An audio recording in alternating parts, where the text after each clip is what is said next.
Hi, Lisa. They completely kicked me off of that. I couldn't even get on there at all.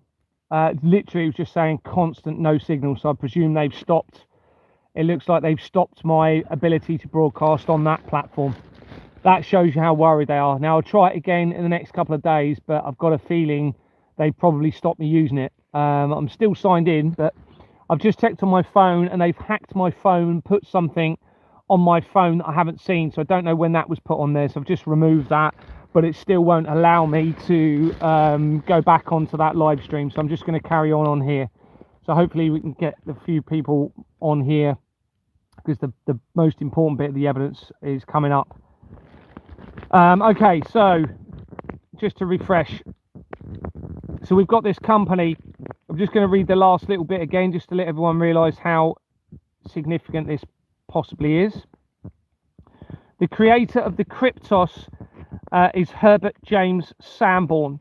He's an American sculptor. He's best known for creating the encrypted Kryptos sculpture at the CIA headquarters in Langley, Virginia. While in England, he was studying archaeology. Sanborn endeavoured to create a structure out of stone to gain a better insight of Romanesque sculptures. If you're just joining me, we're talking about a system of international government fraud that is linked to everything that's going on at the moment. Our governments are involved in very serious crimes against children, according to the research. The blood of the children appears to be incredibly relevant in all of this, and I think we're really getting a good idea as to why, and a big part of that evidence is coming from the Dan Brown novels, linking in with the CIA and the sculptures in the Da Vinci Code movie. And I'm just going through that evidence now to help expose that. I was doing a multi-stream live stream, and it looks as though they have stopped that live stream and prevented me being able to carry on that multi-stream. So the numbers are going to go right down now, but I'll keep going anyway. So we have the creator of the Kryptos sculpture, which is at the CIA headquarters in America. I'm just going to go through some of that again. He was studying, the creator of it was studying at England, archaeology, as I've said. From this, he created many works of art that deal with invisible forces. These include the Coriolis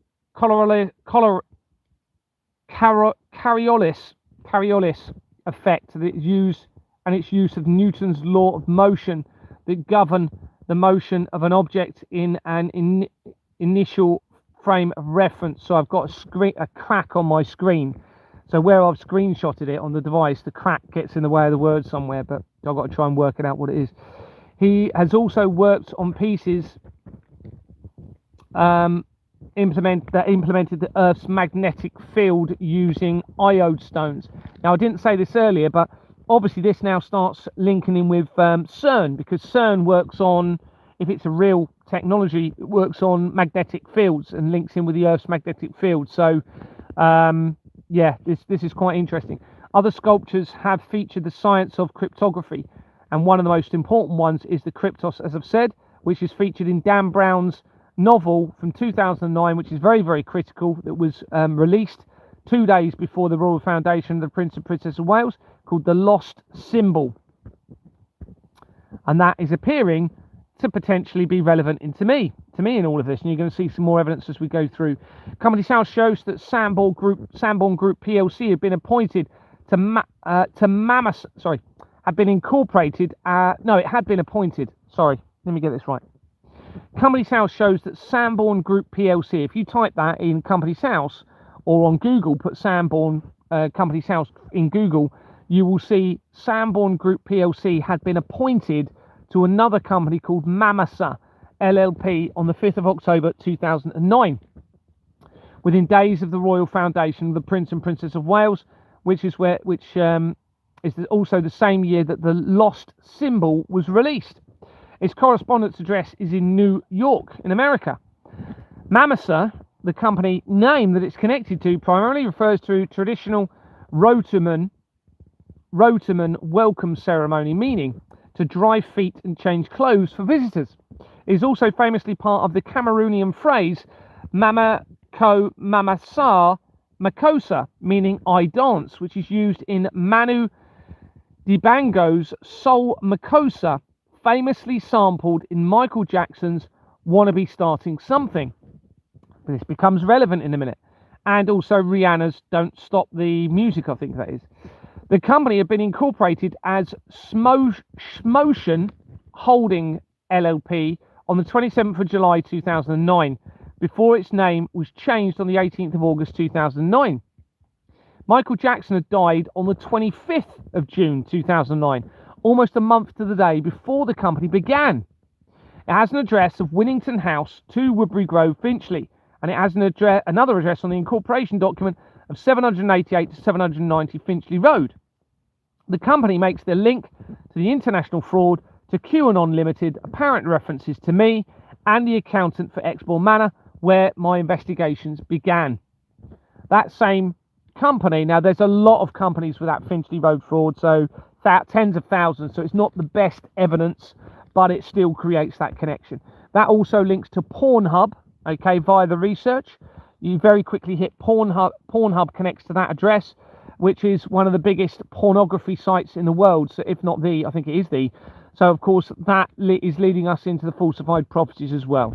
All right, and believe it or not, it does, because as I said the other night, pornography, even though people don't realize it, it ruins relationships and it makes them feel guilty in themselves, and it gives the ability also to escalate the addiction of pornography into more sinister elements of that. So derogatory pornography against women, violent pornography, and also obviously leading into potential crimes against children in that pornography. And they know that, and they are behind that. That is, people involved in the religious establishments are deliberately behind this centralized criminal network, including all pornography, everybody. All right, it's massive because they control the information.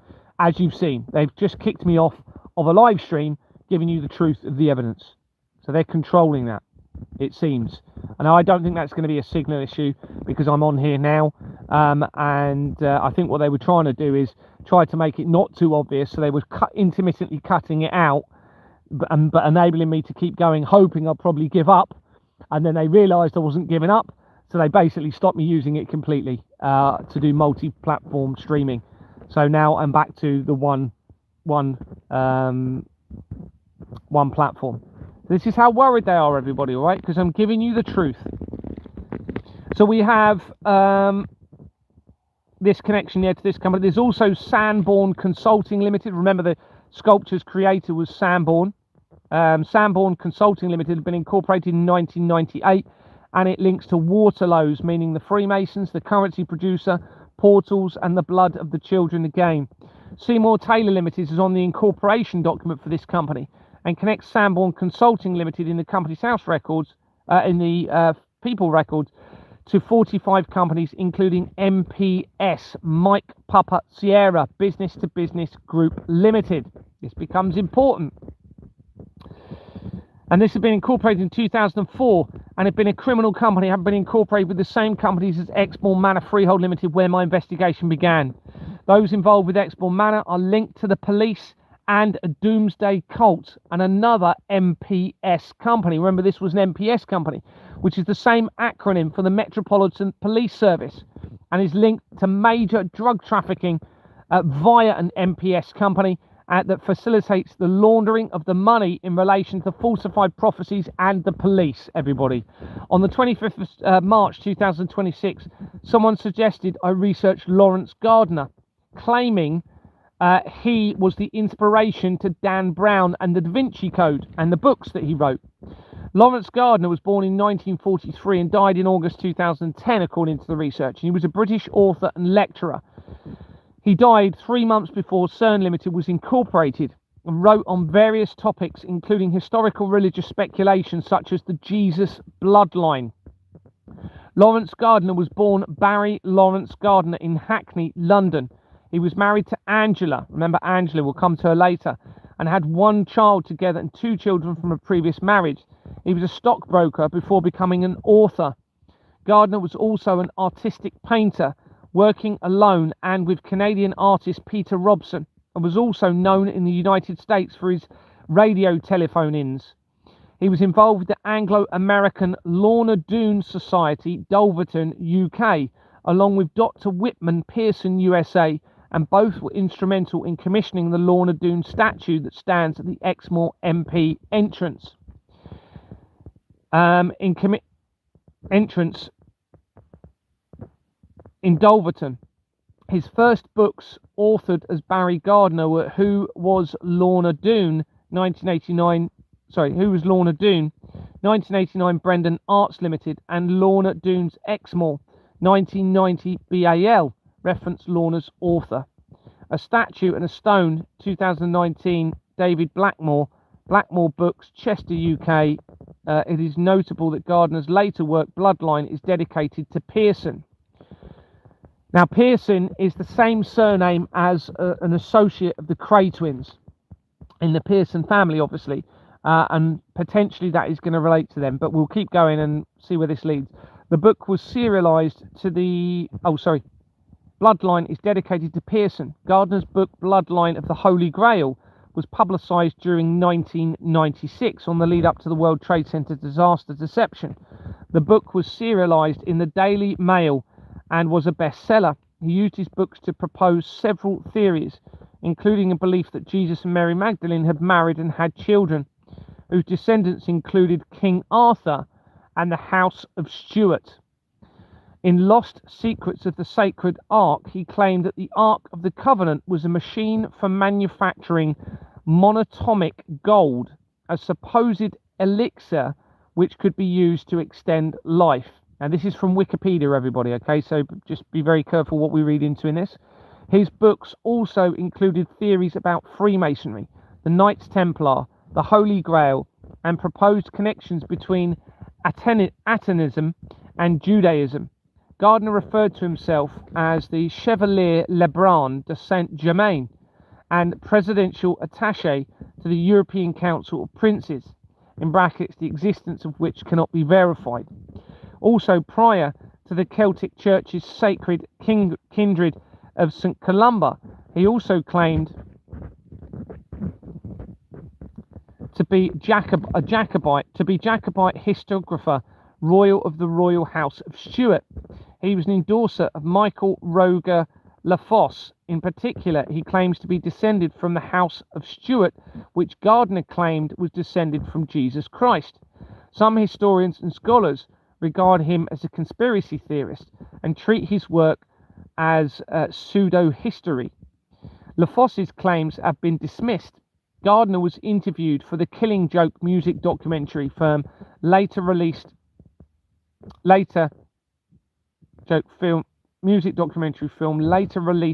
in 2013, The Death and Resurrection Show, in which he stated that the Christian God is an extraterrestrial.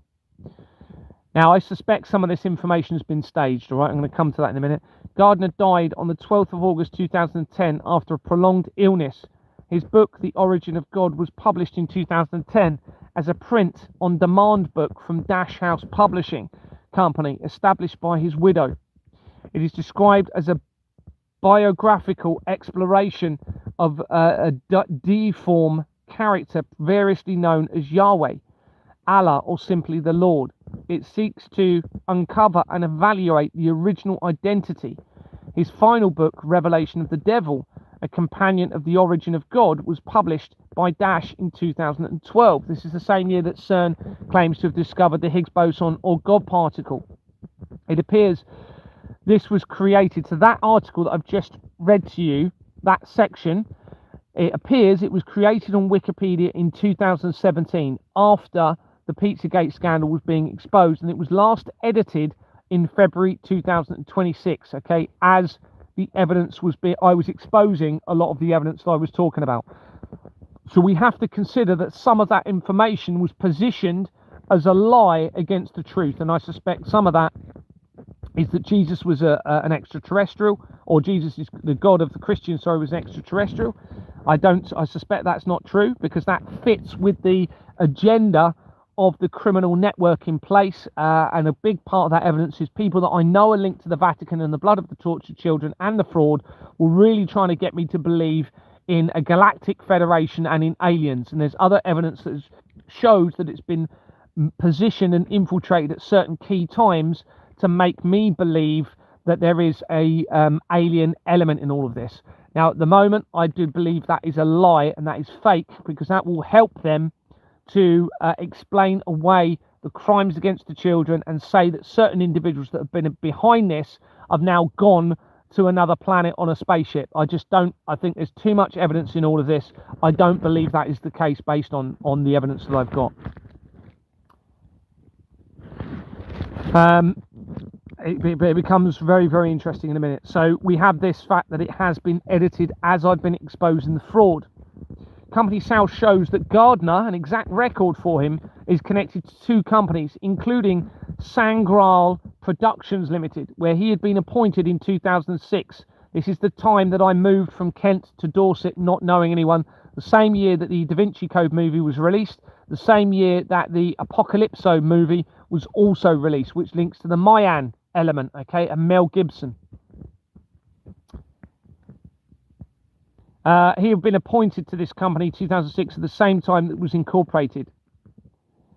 This was just under 2 months up before Angels and Demons was released as well. And he resigned from the company. He resigned from the company on the 11th of March 2009, which is just under 2 months before Angels and Demons was released. The company dissolved in March 2010, and it has JP Cores and JP Cord Limited on its incorporation document. Well, this is critical because JP Cord and JP Cores are normally together and make critical immediate connections to Ping Pong Limited in the research of the Pizzagate scandal, directly to the record of Charles Reginald Kirk in the research of apparently assassinated Charles Kirk, an immediate connection to TJ Waste and Recycling, the location of the fire at Hampshire, after I released the evidence of the blood of tortured children linking in with the fraud, to David Icke and possible drug trafficking and the Russian government intelligence agency and royal family linked Hackler International Advisory Board, to the research of the Brussels airport shown in the evidence of the 2016 terrorist attack, to the Election Centre Company in the research of Rupert Lowe, linking to criminal firearms companies and the possible hunting of children on estates, and linking to Shaw and Sons Limited, making the links to my former school immediately, to 1984 Personal Management Limited in the research of the possible concealment of the true bloodline of Christ shown in other research, and in the research of Lawrence Gardner, as you have just seen. A search for JP Cord, shown on that incorporation document, shows that it was incorporated as Dorset Educational Travel Services Limited in 1980, the same year that the Georgia Guidestones were erected, representing an upcoming man-made apocalyptic event, before its name was changed in 1982. Dorset is where my investigation began. The company dissolved on the 16th of November 2010, within 2 weeks of CERN Limited being incorporated. Maria Go, Irene Go, G-O-H this is, and 4 Business are shown on the incorporation document. 4 Business is critical throughout the research of the criminal network and is immediately connected to CERN Limited on its incorporation document, and therefore the Collider technology, if that is real. Connects to Peter Mandelson and Jeffrey Epstein, back into CERN Limited from the research of them. To Derren Brown, who I now suspect is going to be related to Daniel Brown, who wrote these books, and the Apocalypse Deception from 2012, which links in with the end of the Mayan calendar, and a fake asteroid strike, with that asteroid being called Swift. Derren Brown links straight into political organisations, very quickly into the College of Policing. He links to the Reform Party, and therefore Nigel Farage, who is friends with Donald Trump. It connects immediately into J.K. Rowling, that links to the Vatican and the blood of the tortured children, again via Sasha Stone, to Bulgarian Prime Minister Boyko Borisov in the research of Julian Assange and the Doomsday Cult, Barack Obama immediately via a Christian company, to the Royal Society London Limited, connecting to Ghislaine Maxwell and a Christchurch earthquake appeal. One of the suspects for the Lee Rigby murder, and to the research of the mayor of New York at the time of the World Trade Center disaster.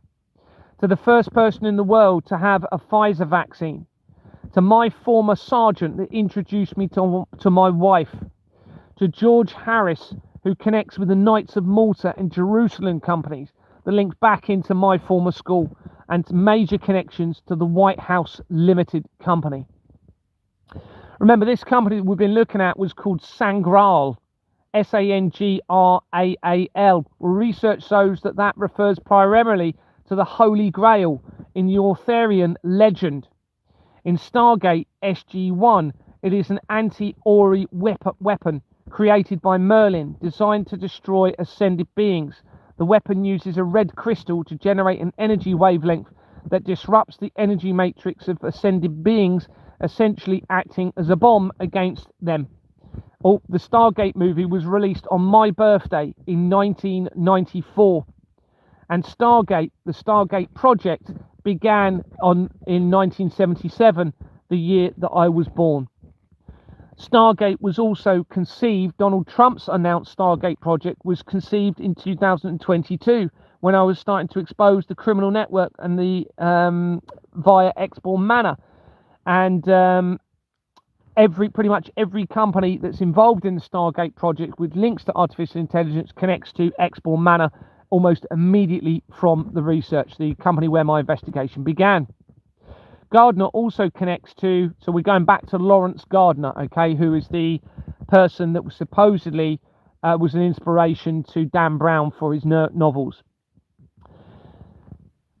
Now, that doesn't say that in the record for Lawrence, so that could be misinformation, but it links to the bloodline of Christ again.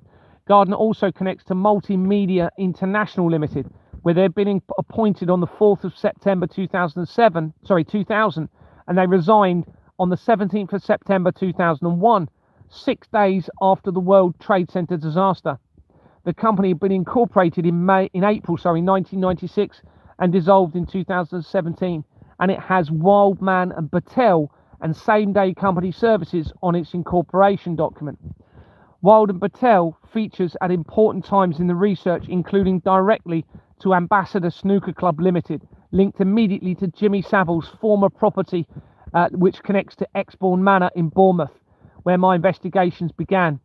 It connects directly to Crown Finance Corporation Limited, and to a record of Robert Francis Kennedy, who is on the news at the moment with Donald Trump, to the research of the head of Land Registry, Ian Bamfield, to the British Deer Society Sales and Services Limited, which is linked quickly to Mountbatten and Spencer family in the research stemming from Jim Carrey, to Devereux Bouvet Group Limited in the research of Jacqueline Onassis, who was JFK's wife, to a record of Russian Sergei Korolev in the research of the Cuban Missile Crisis, to the Academy of Spiritual Science in the research of King Arthur.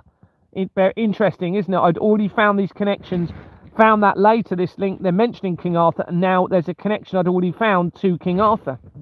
To the research of the death of Liam Payne fell from the balcony, to the In-State Limited Company and the Bexley Trust for Adult Students, quickly from the research of Field Fisher, which makes the links to the BBC, the Royals, the De Reyes, Sweeney Todd Group, and the death of Jill Dando, the Vatican, and major areas of the centralised criminal network and apparent crimes against children. To Rachel Watson, the head of the Independent Office for Police Conduct and Evangelical Press and Services Limited.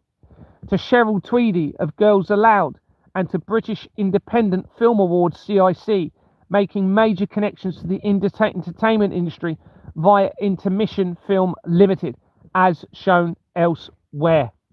Now, that was all from that company that we've just seen on that record. Sorry, I'm not looking at I'll just come to the comments, have a quick look.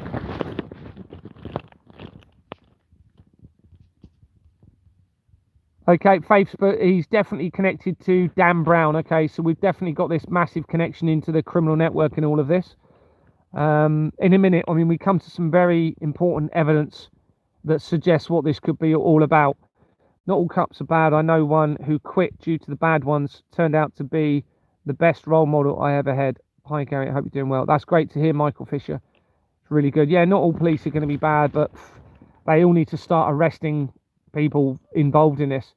Now, there's going to come a time where they're going to be put on the spot and they're going to have to make a decision to either do their job or they're going to be found complicit, and they will also be dealt with for this criminal network.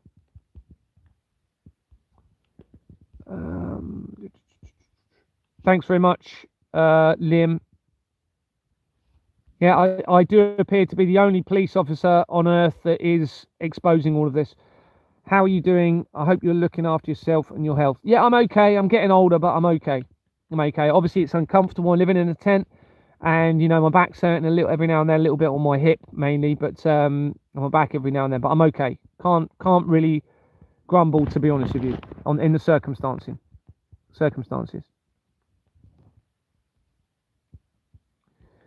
Someone's put well, he's an ex-cop, not sure if he quit over this. I quit not because of this though. I didn't know about this, but it was actually inadvertently related to this, all right? Because I later established that under Theresa May they'd reduced 20,000 police officers, number by 20,000, shut loads of police stations. One of the reasons I left is because we couldn't really do the job anymore. This was in 2018 when I left, a couple of years after they started reducing the police numbers. And I found that we were being led to believe that we need to look for reasons not to investigate crime. Well, that's not why I joined the police. You know, I didn't join the police not to help people. I joined to actually put everything into actually helping real victims in this. You know, particular, you know, those victims of burglaries and crimes that affects people's lives. Turns out the police are behind most of it. So they've infiltrated. The Freemasons are integrated into the criminal underworld and into the police. So they're running both sides of it, as above, so below, to both sides of the coin. Problem, reaction, solution, criminal network. They're creating most of the problems on Earth, all right, including the international conflicts, terrorism, blood of children, crimes against children, international drug trafficking. And then they're also trying to, with the other government organisations, trying to provide a solution to the problems they're creating. So what they can do then is create that ability to exploit the innocents through that deception. So as soon as you remove them and you remove this criminal network and you put a safeguarded, transparent financial system in place, then you'll practically have heaven on earth. Right? They're causing pretty much all of the world's problems. They would have murdered many, many people, whether directly or indirectly. Manslaughter. I mean, many people have killed themselves over this. It's their fault because of the system they've got in place. So any of these police officers that are still working for the police, then you're complicit to this if you're not going to be arresting the solicitors, the accountants, the financial advisors, the chief police officers within their own organisations need to be arrested. The Association of Police and Crime Commissioners, all councillors, all MPs, they are all now conspiring to allow international fraud and crimes against humanity to continue. So any police officer that does not do that, they are complicit to the blood of the tortured children. Absolutely 100%. They are also complicit to the blood of the innocent in this. Now, many of them, I think, are going to be compromised by the fraud, and many more than I would like to think are possibly going to be compromised by the blood of the children, the blood of the innocent in all of this. So it's huge, everyone. Gary, did you ever see anything strange when working for the police? No, a little bit of like how they would treat people in a way that I wouldn't have done. Little bit excessive force, but nothing on this level. You know, I was running around. My nickname was Duracell Bunny. So I was literally just running around going to all of the jobs. Quite often I would be single crewed. A lot of officers would be sitting in the office and I didn't know obviously what was going on. I didn't know that they were, a lot of them, behind the actual criminal network by their involvement in the Freemasons. So there was me running around doing my job, trying to save everyone, well, not save everyone, but trying to stop people being victimised. And little did I know, probably people sat in that office were the ones running it all. No, I'm not a police officer. No, I resigned in 2018.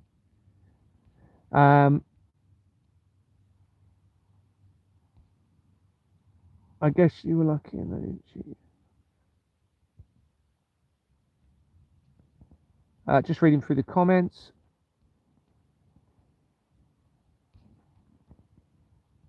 I probably missed loads.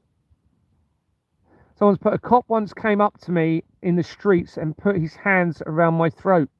Oh dear. Yeah. The I are meaning of free word British to them, Gary. Sorry. I haven't read the previous comments. I don't know if you've written a previous comment that relates to that. Daz, I think it's because they think they will be solving crimes and saving people, but when they get the job, they realise what they got themselves into. Well, I was in the police for 18 years and I didn't know until I left the police what was really going on. Because as I've said, you know, you're on the front line. Those of them that are actually genuinely working hard, they don't get time. It gets hidden from them. The work, this is why the lazy, I always wonder, why are the ones doing no work actually getting promotions really quickly? It didn't make sense. Now we know why. Now we know why. Gary's getting really close to exposing the truth of the Jesus bloodline. It's epic. It's huge. And you're going to hear, I'll carry on with the evidence in a minute. It's really quite incredible what I'm finding and what they are really doing in all of this, it seems. Or what this appears to be significantly about. Right, I'm just going to carry on. I know there's going to be lots of questions. I will come to questions later.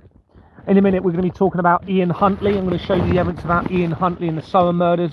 And also, we're going to come into the Bohemian Grove evidence. I've only done a little bit of research, but that is interesting in itself. But this is really critical now. Now, remember, we're coming in from these companies here, and we mentioned right at the beginning Stephen Knight. Well, here's a Stephen Knight. Okay, Stephen Knight has been given the role as the director for the new James Bond movie, so links in with the Flemings immediately, and there's a record for a Stephen Knight coming in from this research of Dan Brown and the Kryptos sculpture.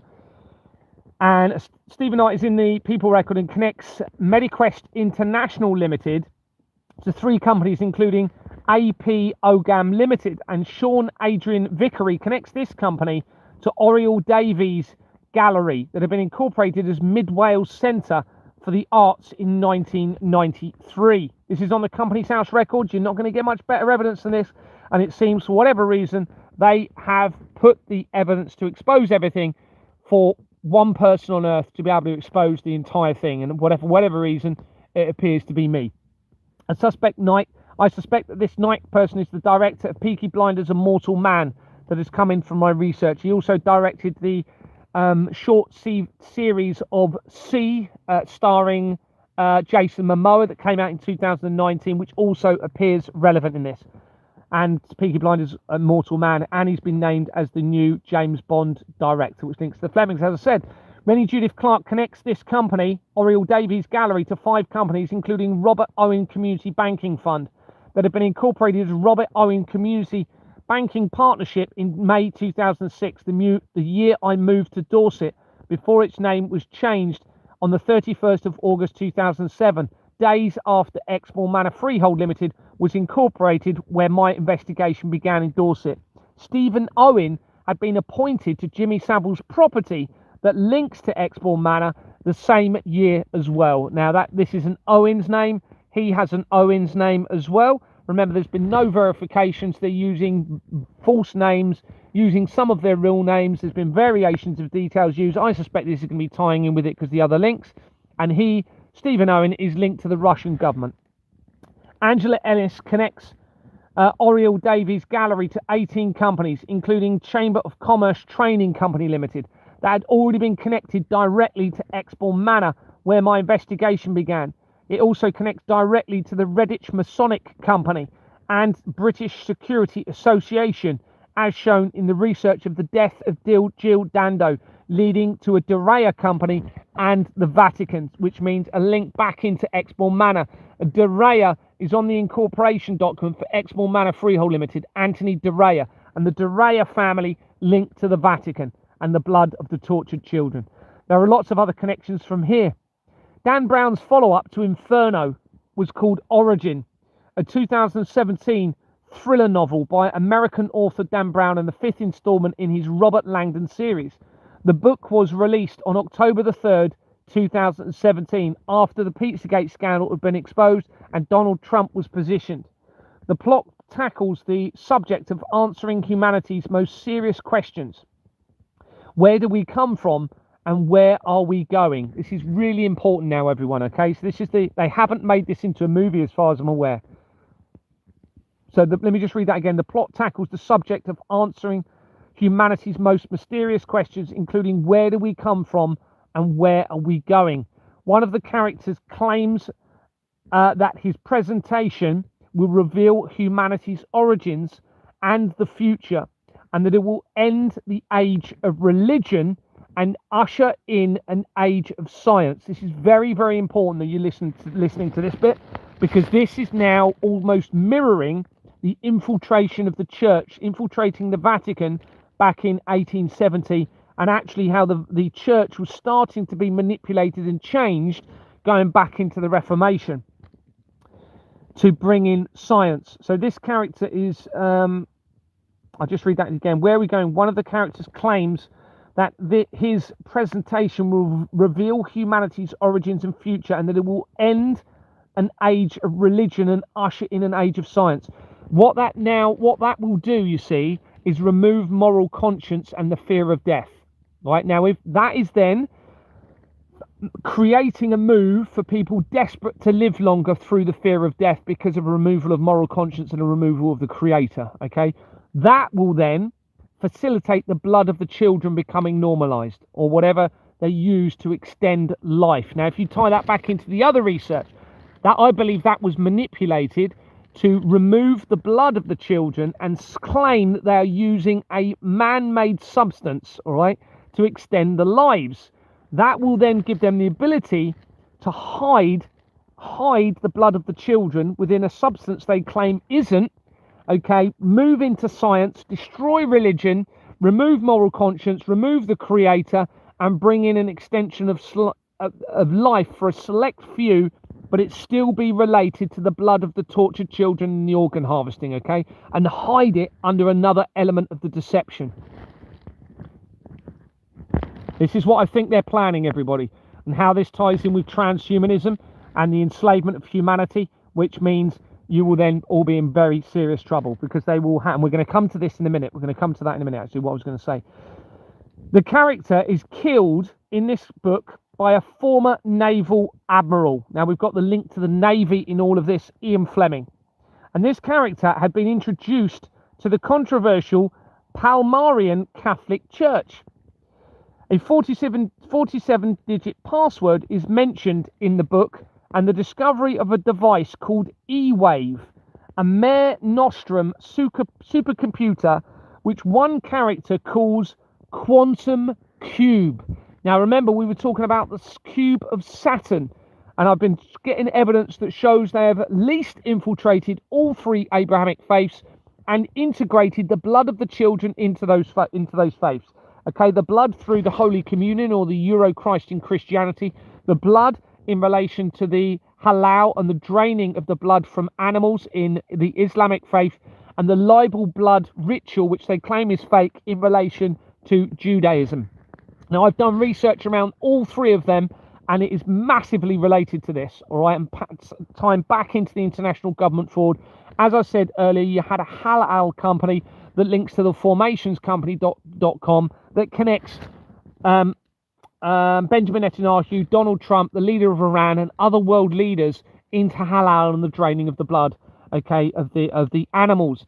Now, this would give them the ability to refine that blood and then swap it in body transfusions within the medical industry to steal the blood from humans.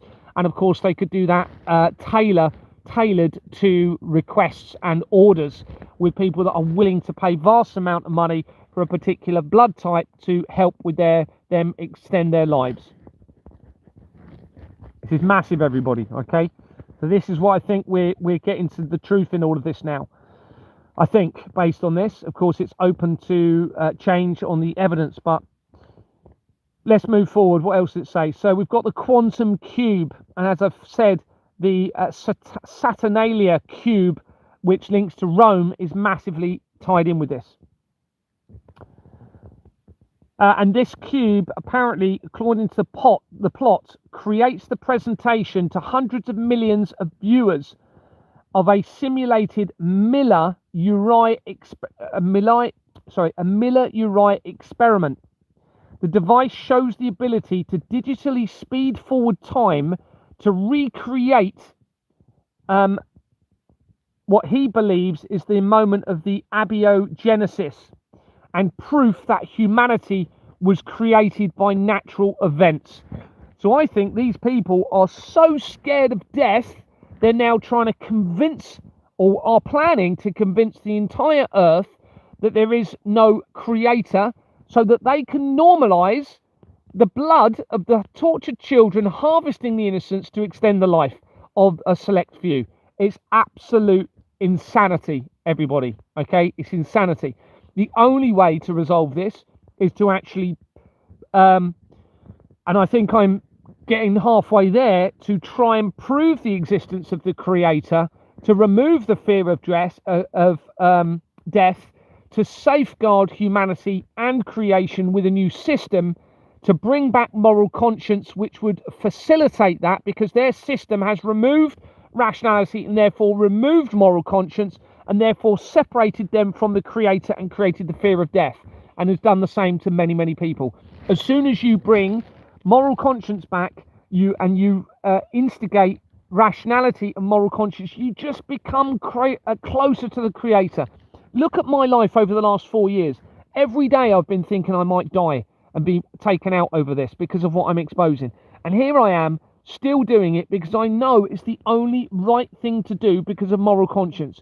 We cannot allow a world of deception tying in to the suffering of the most innocent, the blood of the tortured children. That is where we're heading with this. That appears to be where they're heading because of a fear of death and a removal of moral conscience. We are on the verge of the end of everything. If we're not very careful here, okay, we need to ensure that we focus on the fraud, and we focus on the real evidence, and we focus on the strategy to safeguard humanity and children through a new system. So we have, where are we?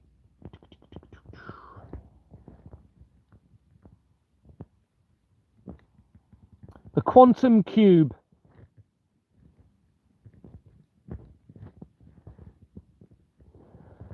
So what about the last book that he wrote? I only found this out today. It's called The Secret of Secrets by Dan Brown. It's a mystery thriller novel by American author Dan Brown, and the sixth installment on his Robert Langdon series following Origin. And the book was released, unbelievably, on the 9th of September 2020. I put 25. I need to check that. Because it will be 2025. Yeah. So, no, forget the next bit I was going to say. 9th of September 2025. That is on the lead up to my arrest. Okay, I was arrested on the 19th. So 10 days later is when I was arrested by them on a staged arrest. Okay. So this is as I've been exposing the fraud, and they're realizing, oh dear, something's seriously going on here. This is within days of David Lammy being positioned as the secretary, the Justice Secretary. He links almost practically immediately, I think it is immediately, from one of the directors of his company to David Beckham and to Victoria Beckham. He also links to Ingenious Film Partners very, very quickly, which means he connects to me via the research and my upbringing. What's her name? Sarah Jones was then brought in as the police MP, okay, on the, I think it was the 6th of September 2025. So they were positioning all of these people as they are trying to target me.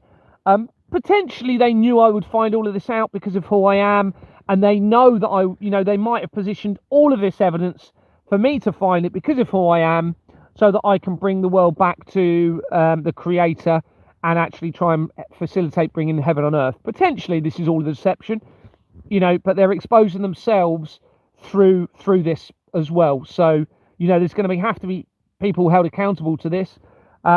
You've got the criminal network, 100%, the fraud, which means the ability to defraud trillions from the masses, and of course it facilitates the international conflicts, crimes against children, terrorism and drug trafficking. So many people would have, as I said earlier, died as a result of the system they've got in place in the criminal network. So as I keep saying, they'll be watching this, I'm sure, many of them. Look, if you're not going to come out with the truth and true repentance in this and a commitment to change the system forever, then take your lives, because you're leading us into, you're going to probably want to anyway. It's not what I want to happen. all right? But if there's a choice between creation and towards the children or you, then you need to go. And you're not coming out with the truth. And there should have been full disclosure of the truth and everything that I'm talking about right back when you realised I was starting to expose this, all right? When I said, come out with the truth. You know, every step of the way, I've given people the chance.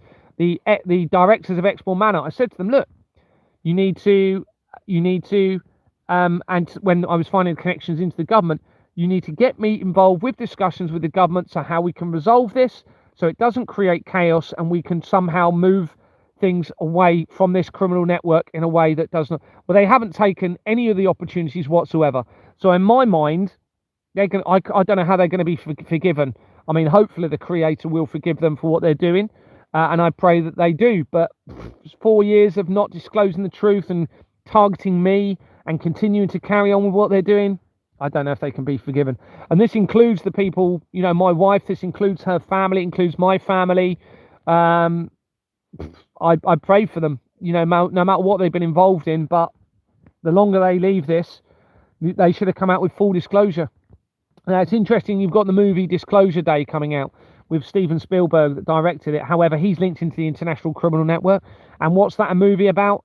Aliens again, all right? So it looks as though they're trying to push the agenda for aliens, which gives them an out, okay, in relation to everything I'm exposing, or they think it will give them an out for the crimes.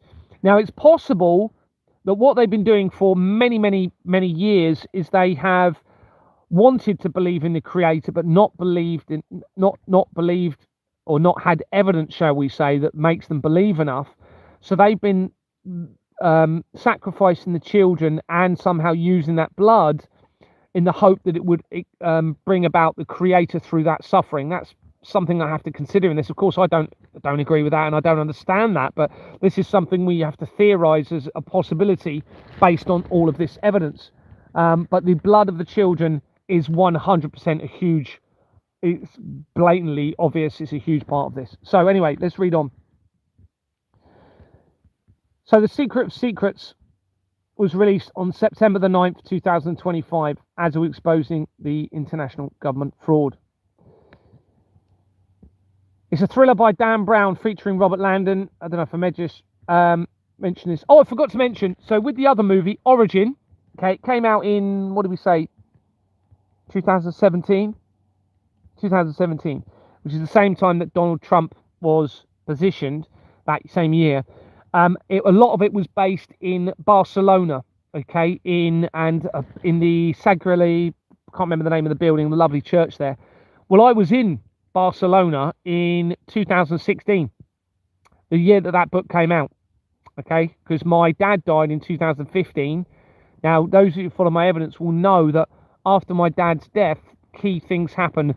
Before my dad died, in 2006, when I moved from Kent to Dorset, not knowing anyone, suddenly his name is put to a company linking directly to Exmoor Manor Freehold Limited, okay, but the company that links to Exmoor Manor Freehold Limited is later. So I moved down in 2006. My dad creates a company, Swifting Corporations and Jordans Limited, or it may be his financial advisor or accountant, but his name's on it. 3.5 hours away from where I moved, and then I was renting for a year.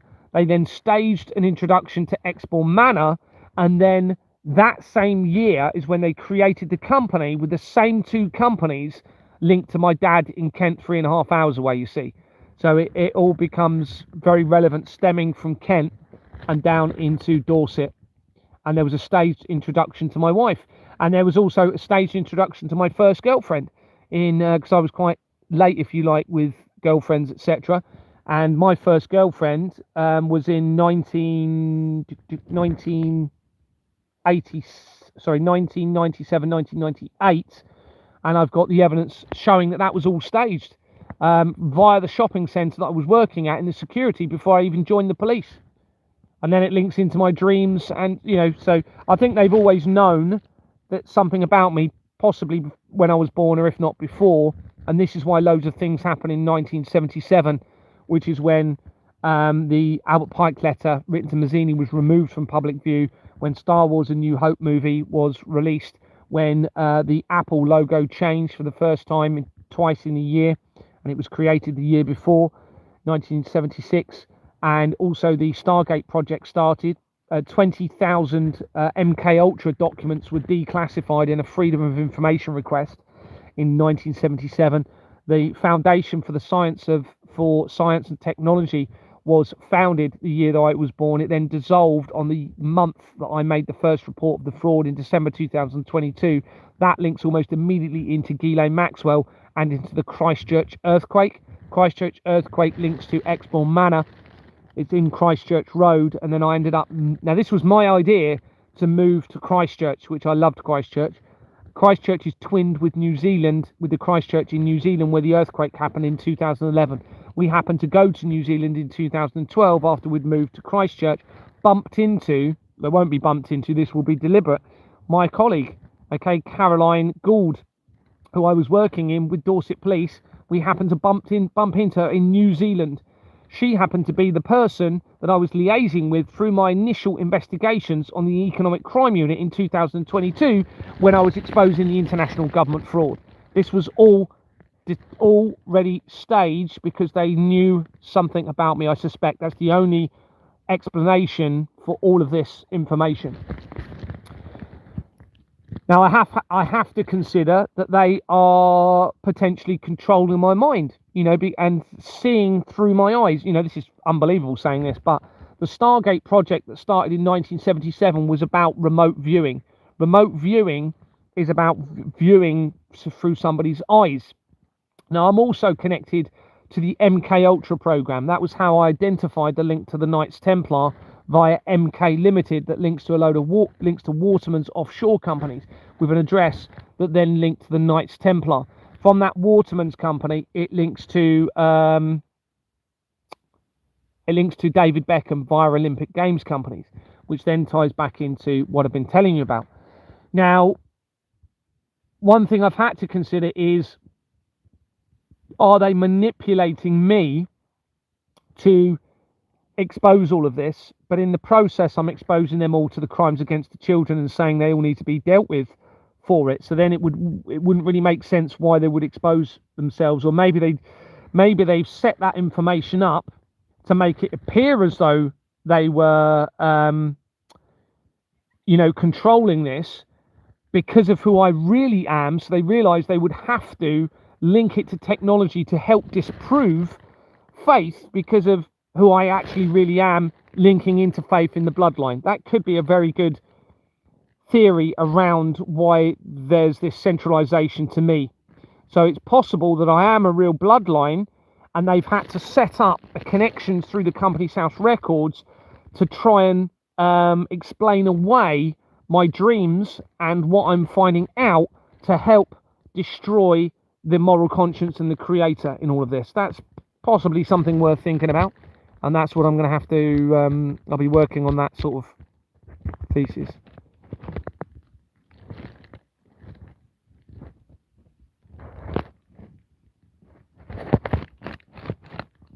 It's a bit of disagreements going on the comments I can see there.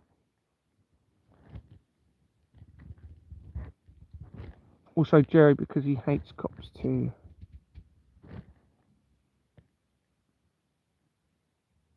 Darren Brown.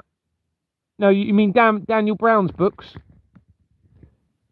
Yeah, no, that's what it's got on Wikipedia. I read the years. The first one came out, the Da Vinci Code came out in 2003. Another one came out in 2009. That was the Angels and Demons. No, because the movie came out in 2009, Angels and Demons. If I've got some of the dates wrong, then I apologise, but it is written in here somewhere in the. I've literally copied it from Wikipedia, some of it. So if it's wrong, some of it's going to be because of Wikipedia. So anyway, let's get back to the last movie, The Secret of Secrets, featuring Robert Langdon in Prague. Now, this is important because I went to Prague, okay, in 2022. Okay, I was in Prague in the same month that, she resigned or retired from the NHS as a CEO on the 31st of March 2022. I was in Prague at I think it was the end of March, might have been when she actually resigned, and into April. I can't remember the exact dates, I haven't got it written in front of me. And it was then in July that I approached Anthony Roberts, and he refused to let me see the documents or became angry and then resigned later, which triggered my whole investigation. So Prague, I was on holiday with my friends Guy Briscoe, who was positioned, I believe now, when I moved from Kent to Dorset, I believe he was positioned, so he's definitely going to be linking in with the Freemasons, and he links into the blood of the tortured children again, okay? I went on holiday with him and another guy, Kevin, I've forgotten Kevin's surname now, he's going to be pleased if I forget his surname.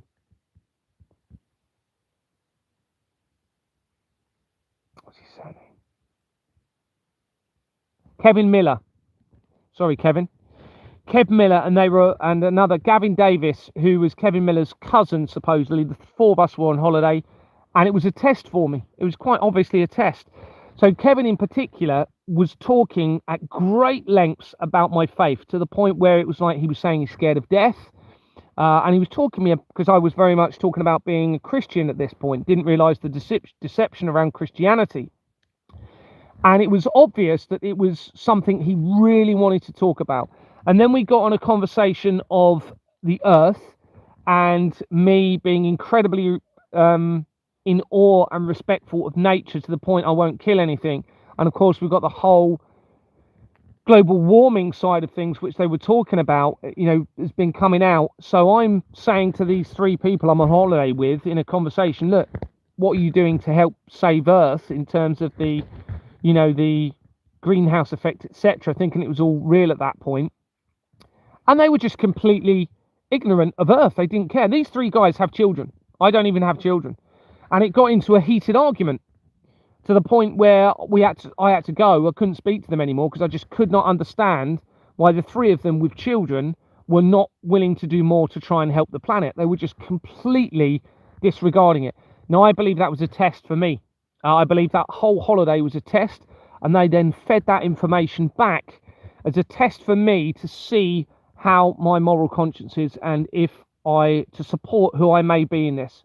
And then that was fed back, I believe, to those behind the criminal system.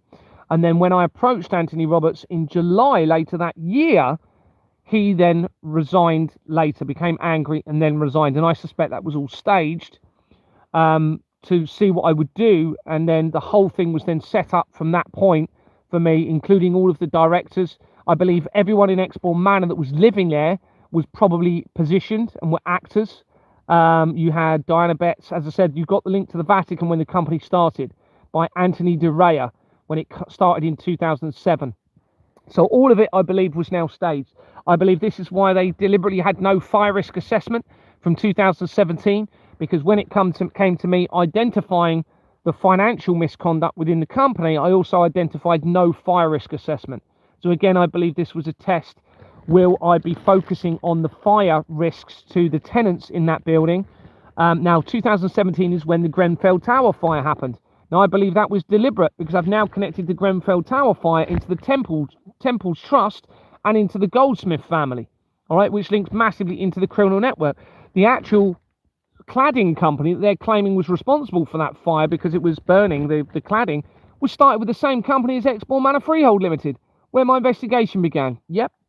Unbelievable, guy. Well, it's not unbelievable.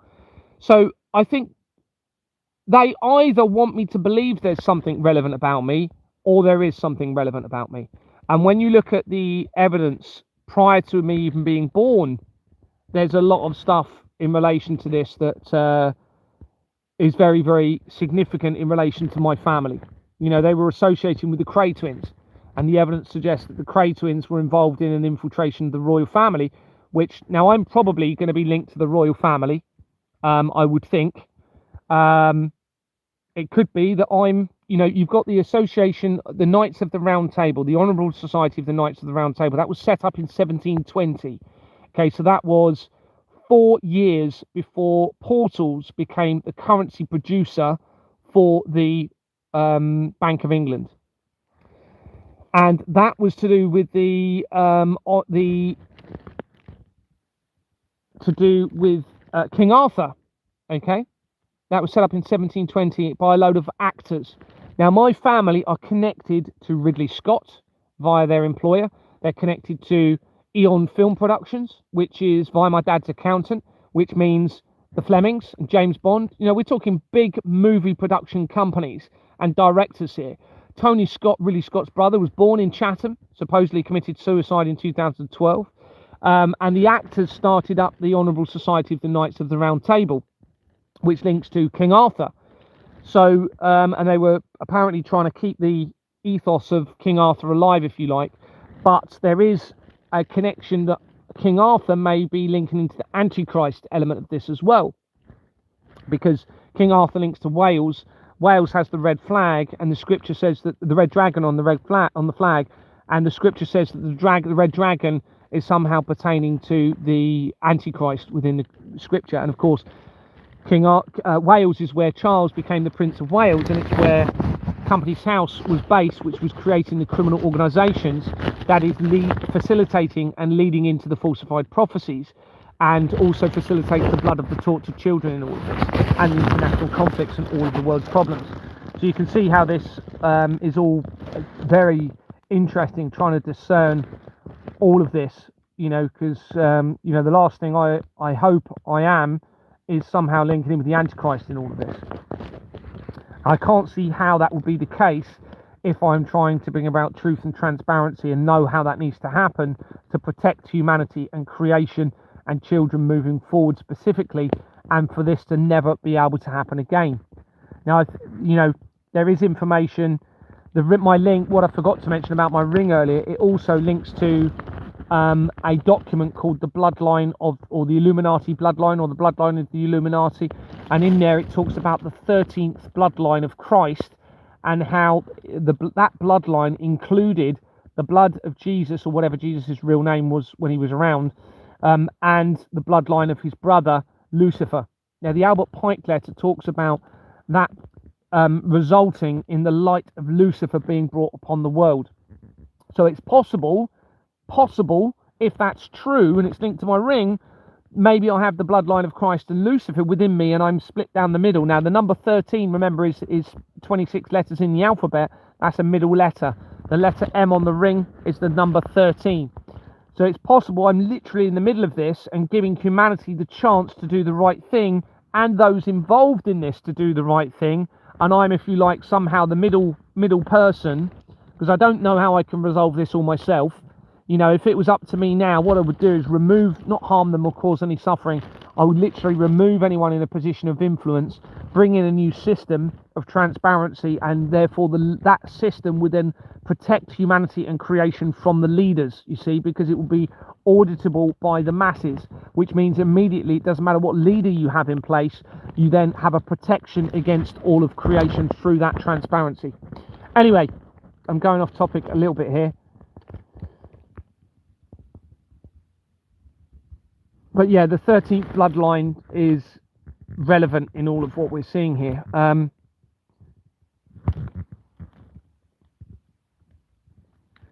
So The Secret of Secrets was released in 2025, according to the Wikipedia there. And it's a thriller by Dan Brown featuring Robert Langdon in Prague, where he searches for his disappeared partner, neotech scientist Catherine Solomon. Interesting. The plot involves stolen research regarding human consciousness. Now, bearing in mind what I've been saying about the risk of transhumanism and trapping the human conscience in a body that they can't control. Okay, and you've only got to look at Neuralink connected to Elon Musk in all of this, which they're telling us that this is going to be a possibility. And the revelation says trapping a body, or says people will want to seek death but not be able to find it. I suspect that's going to end up being an inversion where these people behind the criminal system will be going to a place where their conscience is trapped in a place where they seek life again. I suspect that could be an inverted revelation, and what may happen to these people if they don't come forward in truth, transparency, and a commitment to change the system. Their conscience, I suspect, could be trapped in a place where they seek life and cannot find it again for eternity.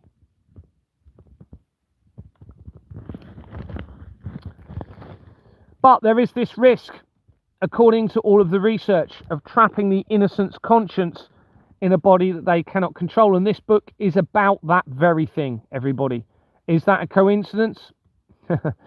It says, regarding human consciousness, a hidden CIA project and a shadowy assailant with themes exploring the intersection of scientific advancements and ancient mystical lore, LORE.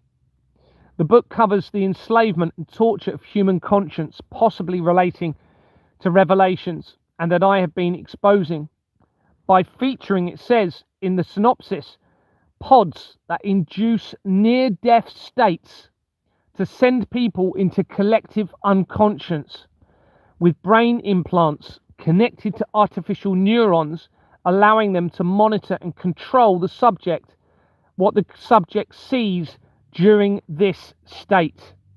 And let that just sink in, everybody. This is everything I have been talking about over the last sort of 2 or 3 weeks, okay, and the revelation. And you've got to think about this with Neuralink, artificial intelligence, where they are leading us. They're even showing us through all of the evidence I've got that they're pushing into science, okay, leading away from moral conscience, leading away from creation, away from nature.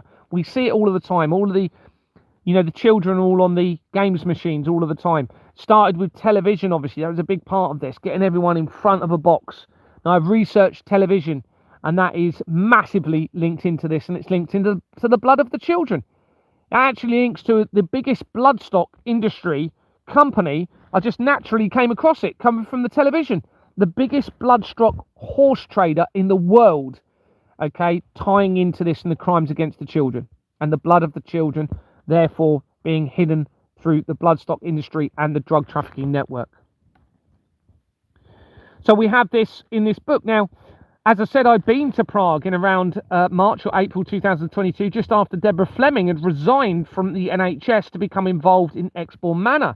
And the book features a secret group called In Q Tel, with Q being relevant to the Flemings with James Bond.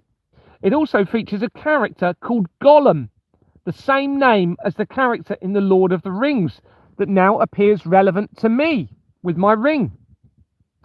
And according to the research I've seen, unless they've positioned it, the person that wrote the Lord of the Rings books lived, when he retired, or when his wife retired, I can't remember which way around it was, when they retired, he lived in Bournemouth, where my investigation began, and died in Bournemouth. And he was a regular visitor to the Miramar Hotel. And when I was conducting my inquiries at Exbourne Manor, Alan May, who was the director for Exbourne Manor Freehold Limited, go and look at Exbourne Manor Freehold Limited on Company's House, you'll see Alan May's name. Okay, he has a property within within the property where Jimmy Savile owned the property, which is connected to Exbourne Manor and to JFK's family via what's his name, Robert Kennedy, that you're seeing at the moment, and to the royal family. Now, he had a connection to the Miramar Hotel. This is Alan May, possibly a relative of Brian May, who's linked to Queen in all of this, believe it or not, possibly. Anyway, he arranged a meeting with a few of us at the Miramar Hotel, because he already had connections there, whilst I was trying to establish what was going on in Exbourne Manor. And I was disclosing to them who I was thinking was compromised, not knowing they were all compromised at that point, and talking about how we're going to resolve all of the inquiries and everything I'm trying to deal with at Exbourne Manor. So the Miramar Hotel. Well, the Lord of the Rings movies, or the books were published in 1954 and 1955. 1954 is when CERN, the company overseeing the collider technology, was first founded. 1954, the year after the Queen became coronated. 1953 is the year that the MK Ultra program began as well, which stems from Operation Paperclip, linking into the Nazi regime, which links back into the Reformation and Gutenberg's and the production of the first Bible.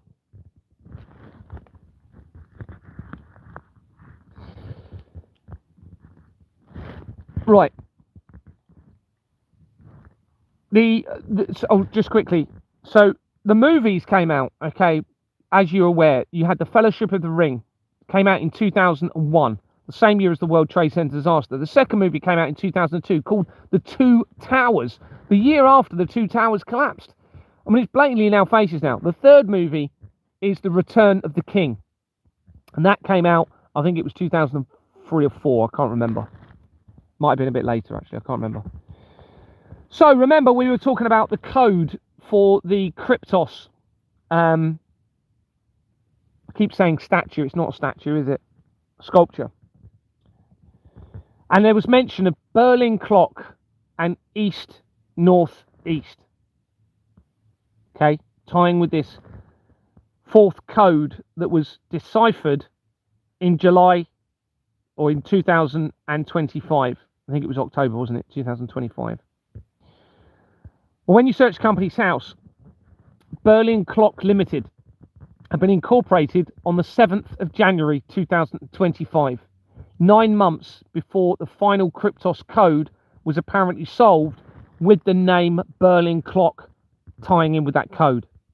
It is shown as being in the process of being struck from the register. German Armandeep Singh, born 1980, and Withworth House of Charles Street is on the incorporation document. Amandeep Singh is the only person connected to the company. Amandeep Singh Limited had been incorporated in 2018, and it dissolved in 2023 as I escalated the exposure of the criminal network.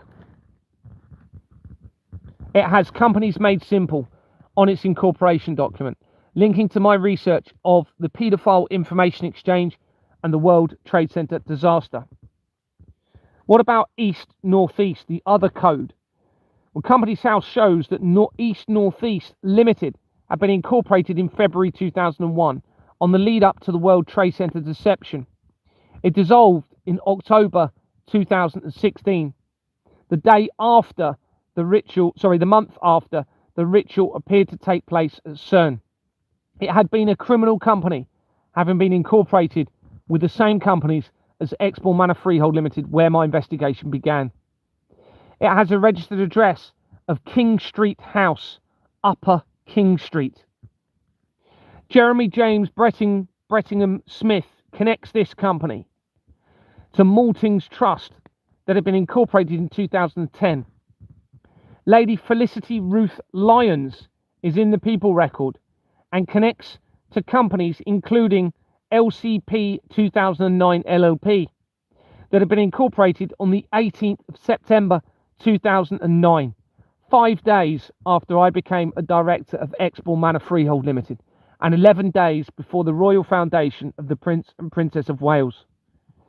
Dr. Julian Edward Hickman connects LCIP 2009 LLP to 19 companies, including Historic Army Aircraft Flight Trustee Limited, Artemis Advanced Flying Training, allowing the ability to launder money through the recent space exploration of Artemis 2, that is hugely already linked to the bloodstock trade and connects via the research to Bournemouth Town Centre, where I used to work. They also connect to Hera Capital Limited, with Hera being the name of the former German Collider technology. And Hera is a name of a statue at the Vatican. It's also a Greek god linking to the Olympics, and it's Italy's largest energy supplier. They also connect to Casanova Capital Management Pension Trustee Limited, which through its directors connect immediately to Schroeder companies. Remember, we mentioned Asia Schroeder's Pacific earlier, linking to Thomas Kingston, who apparently died in early 2024. And apparent links to international drug supply. Immediately to Lime Grove companies, which I suspect will relate to the COVID outbreak deception, with a Lime Grove company connected immediately to Matt Hancock. To Crosby companies, which I suspect will link to the crimes against children. And they connect immediately to J.P. Morgan companies, and therefore the Flemings. They also connect via another director. This company connects immediately to Ingenious Film Partners 2 LLP, which is shown on page 40 of the incorporation document for the Royal Foundation of the Prince and Princess of Wales that connects to me. Connects to Bank and Clients PLC, which had already featured linking to Virgin companies from my wife's former employee in Sherborne, where artificial intelligence was created, or started to be created.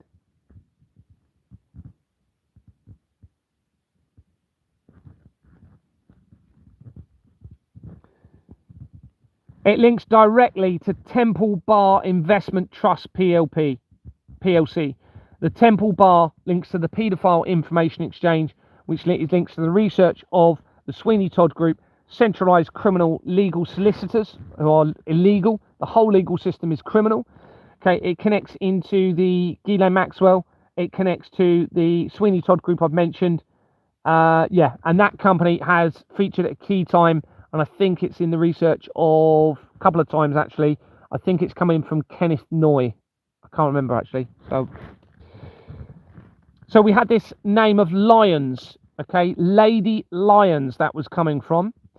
Research suggests that Lyons is the wife of Sir Nicholas Stephen Leyland Lyons, who was born in 1958 and is an Anglo-Irish financier who served as the 694th Lord Mayor of London in 2022 to 2023. As I was exposing, making inquiries at Expo Manor, and I started to expose the criminal network. The younger son of Lyons, he is the younger son of Leyland Lyons, who was, the younger son of Dr. Leyland Lyons, FBA, FRSL, Provost of Trinity College, Dublin, descended from a cadet branch of the landed gentry's Lyons and Gonville and Course College, Cambridge, graduating as BA, proceeding as MA. Lyons first worked as a political research assistant in London and then for the EEC Directorate General for External Relations in Brussels. They're all involved, everybody. It's worldwide. Before joining Morgan Guarantee Trust Company of New York in London in 1982, where he worked for 12 years, and then as Salomon Brothers, interesting because we had a Solomon earlier, didn't we? Maybe that was a Salomon and I misspelt it or misread it. From 1994 to 1995, which is when the Hackloy International Advisory Board was incorporated, and then moved with a team to Lemon Brothers, where they worked from 1995 until 2003. A court assistant of the Merchant Taylors and Bakers companies, Lyons was elected Lord Mayor of London, taking office on 11th of November 2022, the month before I made the first report of the fraud, but as I'm conducting inquiries at Exbourne Manor. He was appointed Knight of the Order of St John in 2022 and awarded an honourable by City University in 2023. He is chairman of Standard Life PLC, the largest player in financing our future. Lyons represented the City of London in the royal procession at the coronation of Charles III, attired in the Lord Mayor's coronation robes. In 1986, Lyons married Felicity Nee Parker, is her previous name, with whom he has 4 children. Interestingly, they don't mention her name linked to him. That will be her, with whom he has 4 children, I suspect. In the run up to the coronation, as Lady Mayoress, she deputised at various civic events, such as presenting the Couriers Company London History Essay Prize at the Guildhall. Okay, so we're going to move on to Bohemian Grove, which is just a small bit of evidence compared to that. I'll just look at the comments.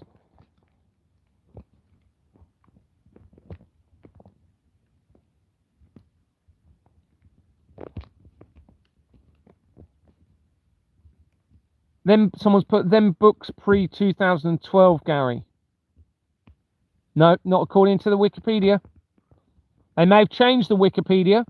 If that's interesting, if they have, because that then is confirmation. If you can get confirmation that the books actually came out different dates than what they're claiming, that tells us this information is being staged, probably because of who I am, or to get me manipulating the information to try and lead to a conclusion. If you don't trust Gary for freedom, wherever you... Oh, that's a comment to somebody else. Hi, Truth Finder.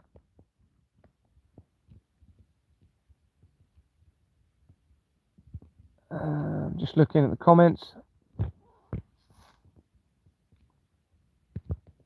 I'm not preaching. I'm just reading you evidence. I'm not preaching. I absolutely believe there's a creator, but you all have free will to believe what you like. But I think it becomes a choice. I think believing is actually, the belief comes through the choice. When you get to a point where science can't explain it and you can't explain it, and you have an option to choose the creator, and you choose not, you haven't got another explanation, then you're choosing to dismiss a creator, aren't you? And then if you continuously do that, then you are ultimately choosing the ultimate potential risk of facing eternal damnation through that lack of belief. Let's get rid of that person.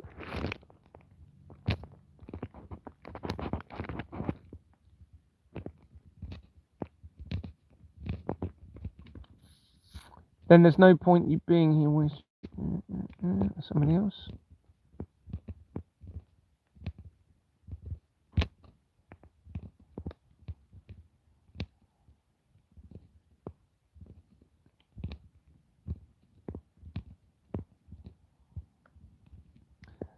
Gary, Darren Brown books.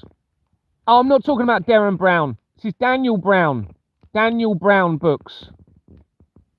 Daniel Brown, not Darren Brown's books. That's why you're getting confused. Maybe I was talking about Darren Brown earlier, because Darren Brown is very relative to all of this. I suspect Darren Brown is going to be related to Daniel Brown. That's what I said. I think you might have got mixed up. So all of these book dates are Daniel Brown. I think it's Daniel Brown, isn't it? The creator of the Da Vinci Code. Yeah, not Darren Brown. I'm just reading through the comments. Can't see any obvious questions. Yep, there's a lot of conversation going on. That's good. That's fine.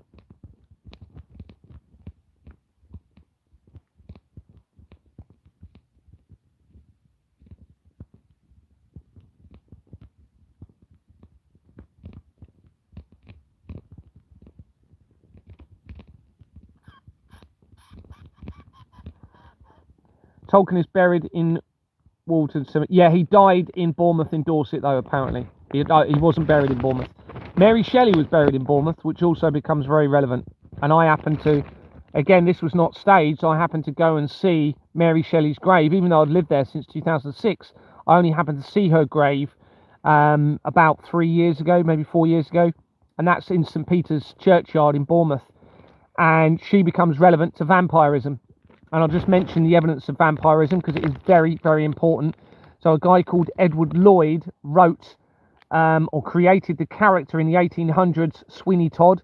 They've actually got a Sweeney Todd group linking into the criminal network of the solicitors, tying with the Temple Bar, which links to the BBC, the Vatican, the De Rea family, the currency producer, and other key areas of the fraud, and evidence of children being trafficked in containers around the world. But he also wrote the Varney the Vampire, and that was where all vampire stories came from. And they didn't know in the characters, in the books, whether to make him a human that just drinks blood or actually create the fangs. And it was the first time that the fangs were ever mentioned for a vampire. So all vampire movies and stories and books and everything stemmed from Varney the Vampire by Edward Lloyd. And the character ended up killing themselves in the book. In the books, there was many of them. So Varney the Vampire killed themselves in the end because they could not deal with the life that they were leading of drinking the blood. Now that book led to the biggest publishing factory in the world. in Sittingbourne in Kent, where I'm from, and where key individuals, including Emma Ailing, or Emma Lee was her previous name, who was my best friend's wife, lives right near Sittingbourne, and it's not far from where I was living at all. The world's biggest publishing company at one point, okay? Linking with Varney the Vampire. This tells you how relevant the blood is now in this. Now, Ed, when you come in from, when so Edward Lloyd, I can't remember where it leads, but there's a company called Edward Lloyd that leads to Critical Evidence. So I haven't got it in front of me at the moment. However, the Edward Lloyd married a Fleming in the 1920s. So I suspect that Edward Lloyd is a descendant of the Edward Lloyd that wrote the books, possibly the same person. You know, let's bear in mind, if they are living longer than they're telling us, it could be the exact same Edward Lloyd. And it would not surprise me, to be honest with you. They married, so that creates a link to the Flemings and to the Lloyds. Well, Lloyds Bank is massively part of this. So I suspect that's going to make a link to the Lloyds Bank element of this with the money laundering. Lloyds Bank is on page 40 of the Royal Foundation of the Prince and Princess of Wales, which means it connects back into me. You've even got a company called Tramp to Vamp. Okay, Tramp to Vamp, go and look at it on Company's House. It was incorporated on the 13th of September 2001, 2 days after the World Trade Center disaster. That company was incorporated with the same company as Exbourne Manor Freehold Limited, where my investigation began. Tramp to Vamp. How did I establish that company? Where did I find it? Coming in from the organ harvesting and blood transfusions, linking into the NHS. That's just a small part of the evidence.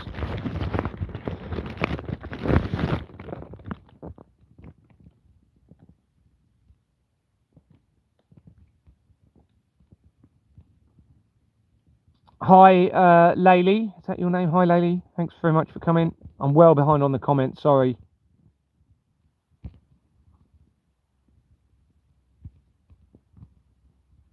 You've got to remember, ignore anybody that's criticising the evidence. You'll all be able to get it on the document, okay? It's all going into a document. I'm going to give you my email address in a minute, okay? I will get this out to you. I know some of you have been waiting for months for this because you didn't get the original, you didn't get some of the other documents that have already been circulated.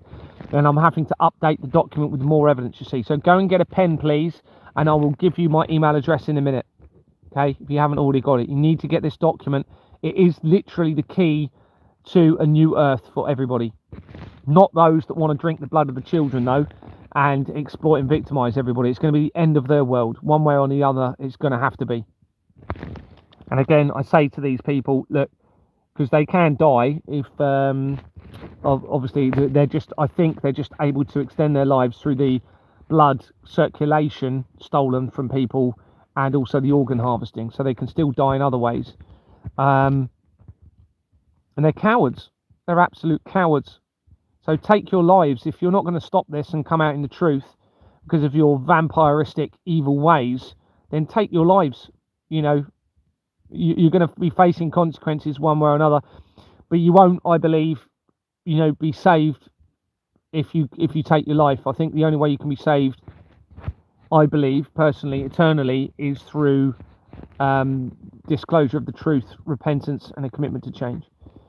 Yeah, I've been living in a tent since the 1st of October to try and protect the evidence. That's a choice I've had to make.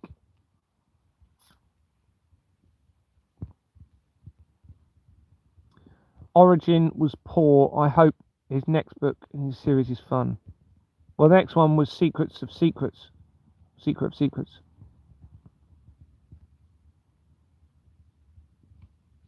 Have I ever read any absurdism philosophy? No. I don't actually read much at all. I never have. Never been a reader, to be honest with you. This is probably the most reading I've ever done is for this research, because I just can't, my brain can't focus and picture a story in a book. I just can't do it. I don't know why. I've always been terrible at reading. I can read, obviously, but I just can't. I lose interest too quickly. Obviously, I'm not losing interest in this because I know how important this is. So this, as I said, the most important I've ever done. More important reading I've ever done. That Dazanel has been lying and harassing myself and others. He said he doesn't trust you. He's still flipping trolling. What? Just ignore it. If I find him on now here, I'll remove him if I find any comments. But Edward Lloyd, yes. If you research Edward Lloyd and Varney the Vampire, you can go and research it. Yes, well worth looking at. You'll see the biggest factory in the world in Sittingbourne in Kent. And then read about the story of Varney. Very interesting. It's almost as if it's them saying that they don't want to drink the blood, but they can't help it. And, you know, they're almost in a hell. And this then links in, I think, with the evidence of the lady that says she was part of the Freemasonic family network and says they're almost in hell and they need us to take back control from them. And she even says about feeding off of the innocent. She says that they create the problems. They're behind the paedophilia. They steal children from the families.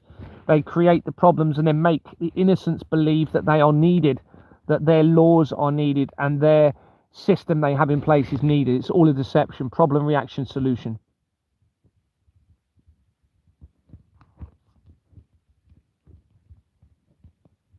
Have you heard of Bobby Johnson's show? No, I haven't. Have to have a conversation with him. Bobby Johnson. Okay, I'll screenshot that. Everyone I'm trying to contact is not responding to me. I've actually sort of almost stopped because so many people I've said, look, can you help me expose this? And they're not even getting back to me. Now, possibly they know something about me. It's possibly they've all been positioned. They're saying a lot of the right things, but they're not exposing the real truth in the fraud because they're possibly complicit.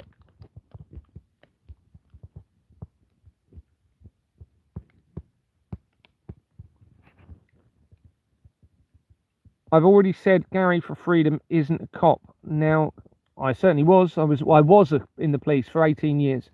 You don't have to say anything for the may harm your defence if you don't mention when questioning something related to my own court. Anything you do say maybe given evidence. Did you get copies of the fraudulent books from Exbourne Manor, Gary? Did I get copies of the fraudulent books? I got copies of the bank statements, do you mean? The bank statements, yes. But they're infiltrating my device. I think I've still got the bank statements. Yeah, if that's what you're referring to.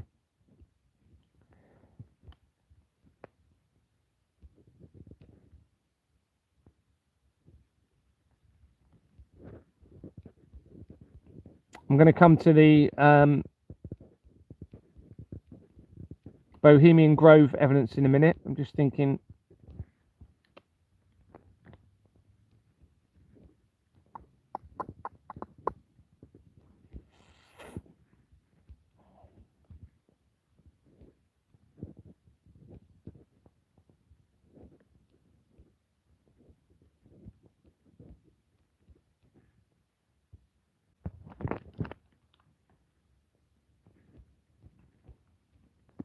Hi, Gary, great to be in this call.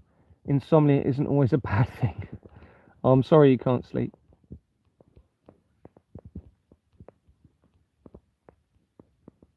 .33 Portland Road in London was used by Devon Eastport as an Epstein-style operation used to blackmail high-level politicians. Thank you for that. Right, let's go into the Bohemian Grove. There's only a little bit of evidence in this. I've only done a little bit so far. Now, look, this can absolutely be turned around, okay? But you need to be doing something. All of you that are innocent now, you need to be following my strategy on this. It's within the document. You cannot be just carrying on, just coming on live stream, sharing the evidence. It's not enough now. You've got to follow the strategy. You need to start actually making citizens' arrests of solicitors, accountants, financial advisors, and the Freemasons. You don't need to hold on to them. You don't even need to go in their personal space. Even if the arrest doesn't happen and the police don't take them, you need to expose that and expose the police in that process as well. This is the way that you need to do this, everyone. But you don't seem to be doing it. The Bohemian Grove is a private campground covering 2,700 acres in Monte Rio, California, founded in 1878. It is owned by a private gentleman's club called the Bohemian Club. Each year in mid-July, the Bohemian Grove hosts an annual gathering lasting more than 2 weeks, attended by invited members and guests from politics, business and the arts, according to this. Now, that's them giving us this information, of course. The Grove is known for hosting a meeting related to early planning of the Manhattan Project in September 1942. The Manhattan Project was a research and development program undertaken during World War II to provide the first nuclear weapons. I suspect they may be a lie and they don't exist, possibly. Not 100% sure, but it was led by the United States in collaboration with the United Kingdom and Canada. The Manhattan Project employed nearly 130,000 people at its peak and cost nearly $2 billion, equivalent to about $28 billion in 2024. The discussions held there contributed to the broader development of the atomic bomb. Now, I know there's an atomic bomb company, atomic weapons company, connected directly into the Church of Satan research, okay, which links to, via the company's sound records, which links to various areas of the fraud important, including the crimes against the children, the blood of the children, and to, what's his name, Dodi Al-Fayed, and also to the Nicola Bulley case and various other areas of the research. Company's House search shows that the Bohemian Grove Keeper Limited had been incorporated in April 2026, very recently. Judith Claudia Ulm is the only record in the People record. Now, this is interesting because they're bound to know that I'm going to research the Bohemian Grove side of things at some point. And they've set this company up in the last month or so, or a couple of months. There are duplicate records for Ulm, this person, including linking to Boho GQ, that have been incorporated in February 2024 and dissolved in July 2025 during huge movements. Company's House shows that Boho Baby Limited had been incorporated in 2023 as I was starting to expose the fraud, and it also dissolved in 2025. It connects immediately to the fraud and the likes of Nigel Farage by 128 City Road in London and its registered address, So this is Boho Baby Limited, which it seems we can link via that chain of evidence to Bohemian Grove. And when you research Boho Baby, it means a Bohemian baby. But now we've got a link to Bohemian Grove. Now, there is, I haven't put it on here actually, I did copy it to put it in there. An undercover reporter went into Bohemian Grove, I think it was, I want to say 2015, I could be wrong, and they claim they witnessed a ritual sacrifice take place in there. Now, obviously, they're claiming that was a false information. However, we now have Boho Baby linking to the fraud, tying to Bohemian Grove. It's a little bit concerning, isn't it? Now, obviously, it looks as though this information may have been positioned as I'm exposing the fraud, with me able to identify that connection. Read into that what you will.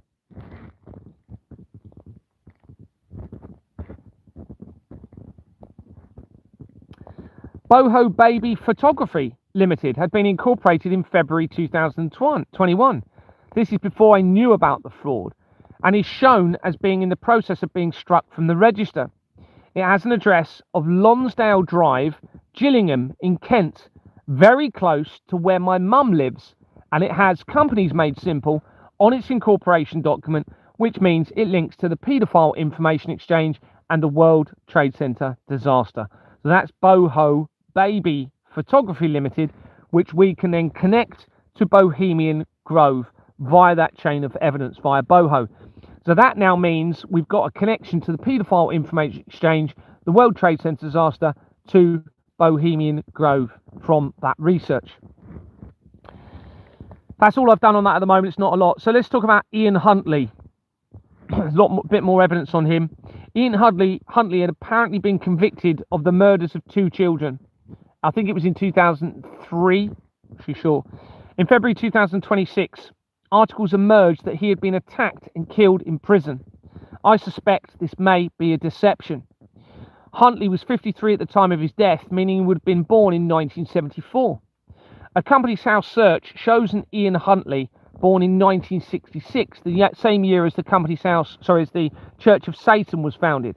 Now remember, there's no verification of the Companies House records for details at all. So that could be him, and they're just using a different date of birth to hide the connection. And it may be that the date of birth publicised for him is also not real. And of course, if people are living longer than we led to believe, some of them, I'm not saying he is, then of course the dates of birth will be completely wrong, potentially. A Companies House search shows that Ian Huntley, born 1966, having been appointed to Huntley Agricultural Limited in December 2011. It connects to the centralised criminal network by 16 Churchill Way, Cardiff, on its incorporation document.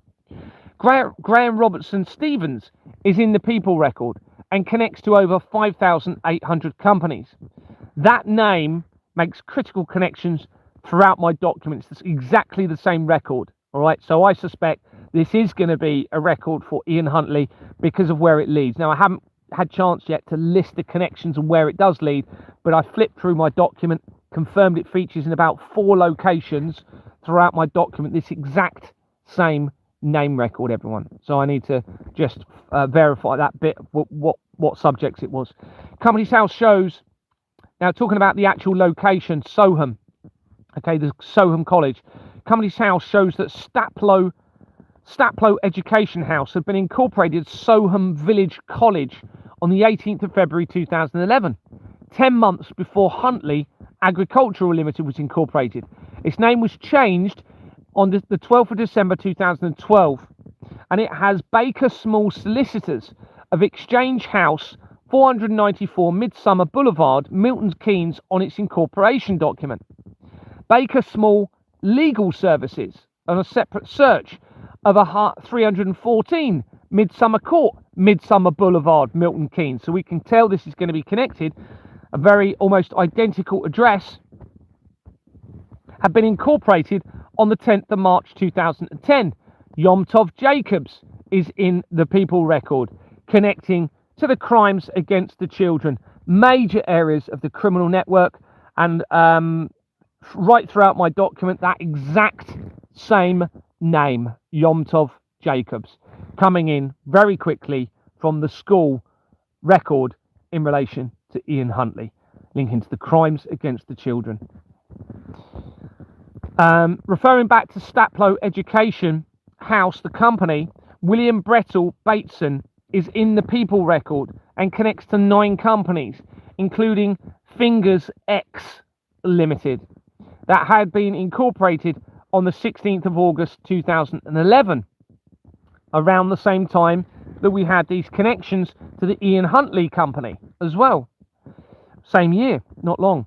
Julie Ann Thompson connects Fingers X Limited, interesting name, Fingers X, to 9 companies, including Expose Photography, that had been incorporated on the 9th of April 2003 and dissolved on the 24th of May 2011. Again, around the time, that same year when these movements are made.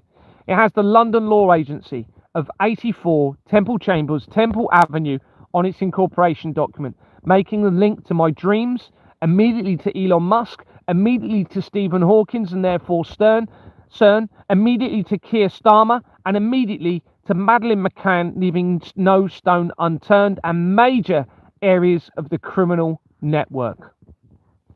Bateson also connects to the internet marketing company Cambridge Limited, that had been incorporated in 2004, and has Chettlebergs Limited of Temple House on its incorporation document, a criminal company, and making important connections to the centralised criminal network and the royal family via, I believe, I won't say that because I'm not 100% sure, I need to check that.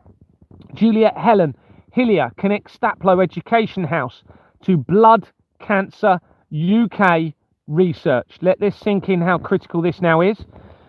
Juliet Helen Hillier connects Staplow Education House, the exact same company, Soham College, to Blood Cancer UK Research, that was incorporated as Leukemia Research Fund in 1962. Now remember what I've said, body transfusion, transfusions of blood, swapping the blood for the refined blood from animals through the halal Islam faith deception, stealing of the blood from the innocents. This was incorporated in 1962. Sorry, it was incorporated as Leukemia Research Fund in 1962. 1962 is the same year that Siemens, the main Siemens company, was incorporated on Companies House, that links to the Nazi regime, which links to the Church of Satan via the research and the infiltration of the Vatican, tying into all of that and tying in with the Reformation. And that changed its name for the first time on the 5th of May 2025, after I'd exposed its connection to Jeffrey Epstein. Okay, so just to reiterate, this was incorporated 1962, same year as the Siemens company, linking with the Nazi regime, linking to Jeffrey Epstein, linking to CERN, linking to back into Elon Musk, and to all of the other stuff I've just been telling you about. 1962, the same year, seems to be the same year around of the infiltration of the royal family, potentially.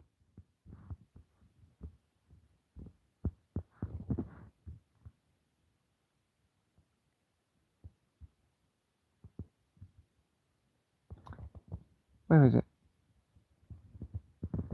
Its name was changed for the first time in December 2009, which is September, October, November, December, 3 months after the Royal Foundation of the Prince and Princess of Wales was incorporated, connecting most areas of the incorporation document. Jordans and Sons Limited is on its incorporation document, making a direct connection to Exmoor Manor Freehold Limited, where my investigation began.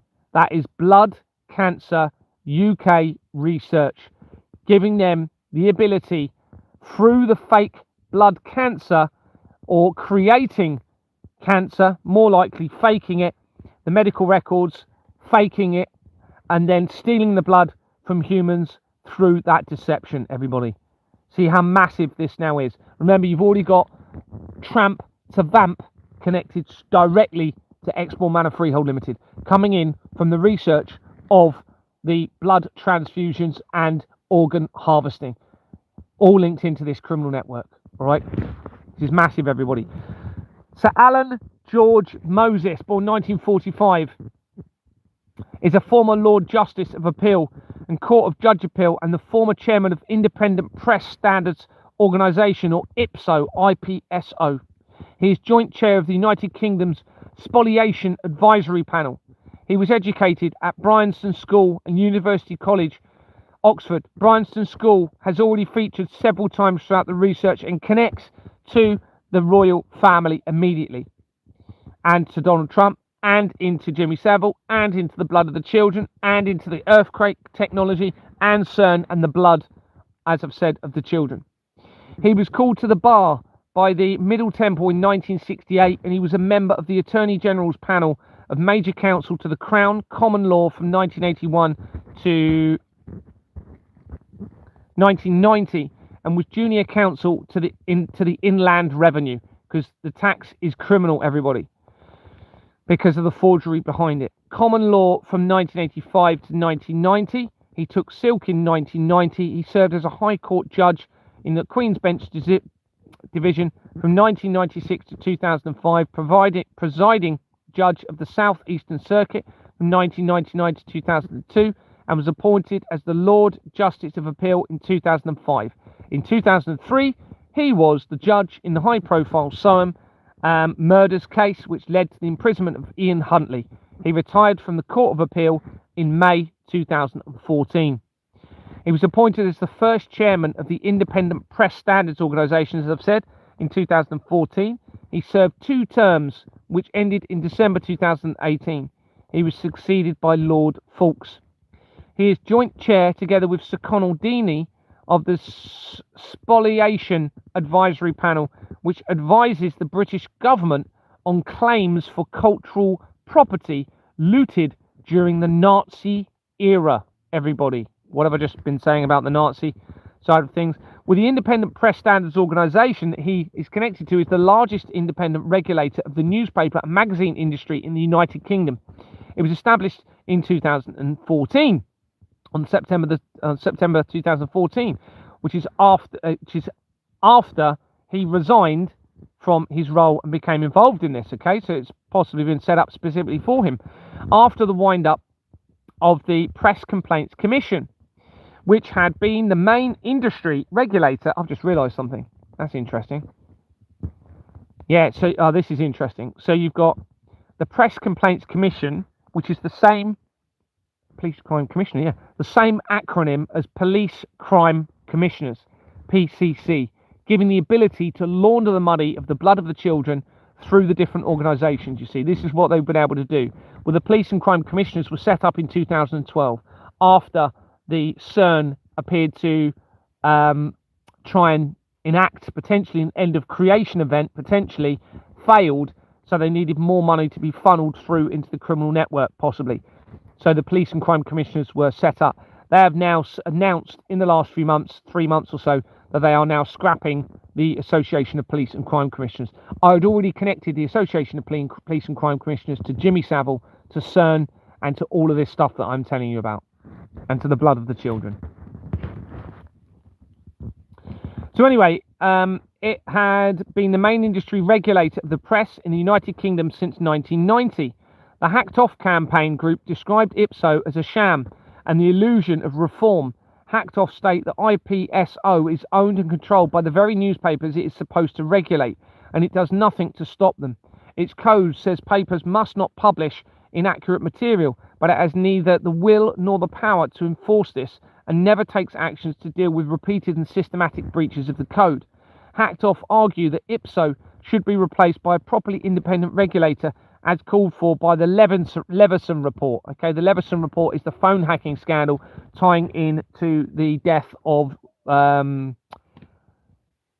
Morgan, we mentioned earlier. In 2021, Hacked Off criticised Ipso's handling of complaints against the Jewish Chronicle, made over a period of 3 years, saying Ipso was made aware of complaints in November 2019, but had not provided a response as of August 2021. Well, November 2019 is the month before the... Oh, my emails, sorry, yeah, I do have forgot my emails. Okay, if you grab your pens. Sorry. Okay, email addresses, they are Gary with one R, the truth sets us free at gmail.com. That's Gary, the truth sets us free at gmail.com. That's Gary with one R, the truth sets us free at gmail.com. The other one is Gary, time for freedom at proton.me. That's Gary, time for freedom at proton.me. Gary, time for freedom at proton.me. I'll just read them both one more time. Gary, the truth sets us free at gmail.com. That's Gary, the truth sets us free at gmail.com. And Gary, time for freedom at proton.me. Now, some people are saying the emails are just bouncing straight back. So I don't know if they're going to corrupt it and stop you getting the document. I don't know. In which case, you're going to have to fall back on just trusting me in all of this. The strategy, you need to be starting to arrest the solicitors, everybody, like now. Like now. Publicise it, expose it, video it. Don't have to hold on to them. Just use the words. Go in there and say, look, you've been identified as part of a centralised criminal system facilitating the crimes against children and international conflicts and against humanity. You're continuing to trade. Everyone appears to be ignoring the research. Gary Waterman, a former UK police constable, has been trying to expose it. He's got 50 police reports that are all being ignored. I'm sorry, but you need to be arrested, so you're going to need to remain here whilst I call the police. You get their video, their face on the video. This is absolutely critical that you video their faces as you're saying it, okay? You might want to add a bit more. There's a bit more you might want to add into that, but it's important that you expose them, not them personally. It is to them personally, but they represent the company. So you're exposing the company personally to that individual, okay? You're not saying that person is an abuser. You're saying the company they're working for is part of a centralised criminal organisation. This is a fact, everybody. Everything's been centralised to the paedophile information exchange, the crimes against the children, and the blood. All right, it's huge, everyone, and you need to do something about this now, because let's face it, if I'm right about all of this, and this is all now being exposed, what options have they got? One of them is going to be to remove all of you that are innocent, right? Which means there's nobody to actually stand up to this criminal network and the crimes that they're committing against the children. So you need to be acting now, okay, in case that's a possibility. And you know, wait for the police to come along, and make sure you speak to the police outside with several people recording, not loads of people. You don't need loads of people. You don't need to touch these people. You don't need to get in their personal space. You mustn't be abusive. You mustn't swear. You must remain calm, compliant, or not compliant, but polite to them. And you just say to the police officers, look, Gary Waterman is providing evidence of decades-long international government fraud. This company appears to be part of a centralised criminal system. We can provide the evidence to you. Gary can provide the document. And you need to arrest these people to prevent any further risk to humanity and to children. Give them a chance to do the right thing. You're videoing the police. If they are reluctant to arrest, then you need to start saying, look, officer, if you don't do this, then you're aiding and abetting the criminal system, and you are facilitating the crimes against the children.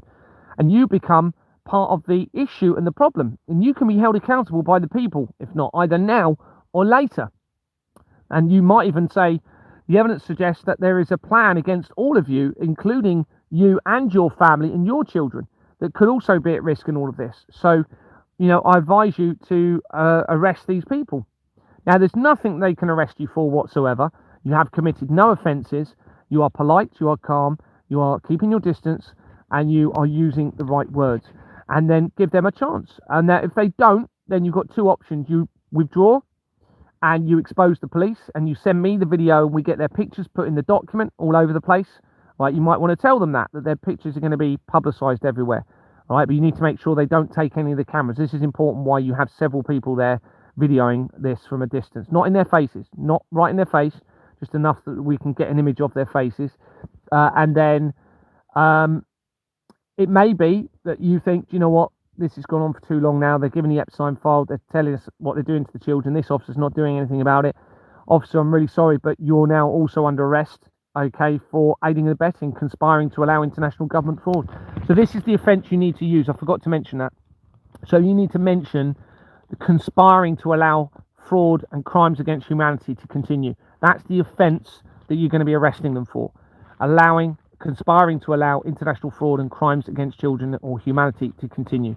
That is a very broad-based offence. You're not convicting them. This is just an arrest to secure and preserve the evidence and safeguard humanity and the children. The evidence will then be acquired through the investigation if the police do what they're doing. If they don't, we've already got the evidence from the company's house records, you see. So then what we'll do, all right, so let's just say you say to these officers they're under arrest, politely and calmly. You then need to call more police and you need to explain this. Well, I'm sorry, you appear to be corrupted. I would advise that you ask them, can you confirm, are you affiliated to the Freemasons or not, possibly first of all, before you speak to them about all of the other stuff. Just get them to confirm if they are not affiliated to the Freemasons. And then you, if you choose to arrest, just explain that you need to get more officers there who are hopefully not corrupted by the criminal network. And then you call more police. And you continue to do that until you get police to come there, or you expose all of the police that have turned up. They can't arrest you for anything, providing you're doing what I'm saying, and you just expose the whole lot. All right, and then you continue to do that. That creates ripples through the system. You imagine several people doing that around the country, okay? It's very, very impactful, even if they don't arrest them. Even if they don't arrest them. This is the only way I can see that you resolve this, or they come out with the truth, which it doesn't appear as though they're going to. No, you just do it with the receptionist.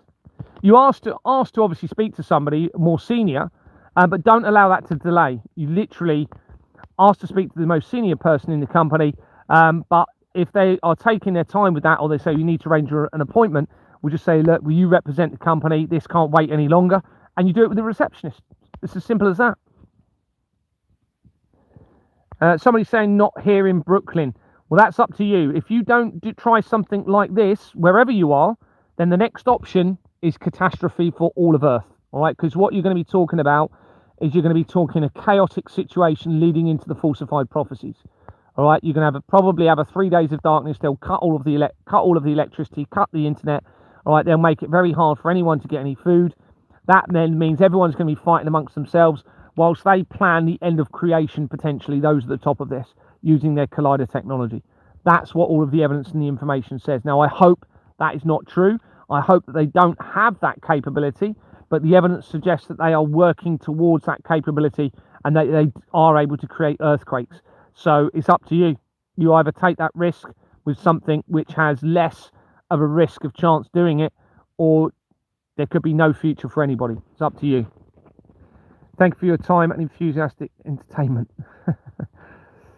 Hopefully it's not meant to be entertainment. Has Gary ever talked about the Hampstead case? Yes, massively implicated. We mentioned it earlier. Yeah, 100% part of this. Coming in from Ricky Dearman, it links to CERN Limited very, very quickly, and it links to Peter Mandelson and obviously the scandal involving Jeffrey Epstein. Yeah, massively linked.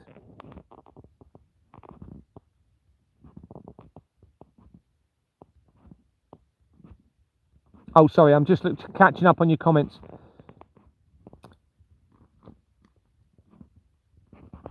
Can't even afford a tent. I'm sorry to hear that. I'm sorry to hear that. You can actually pick a tent. I mean, you can pick a tent up for really cheap now. You can get them really cheap.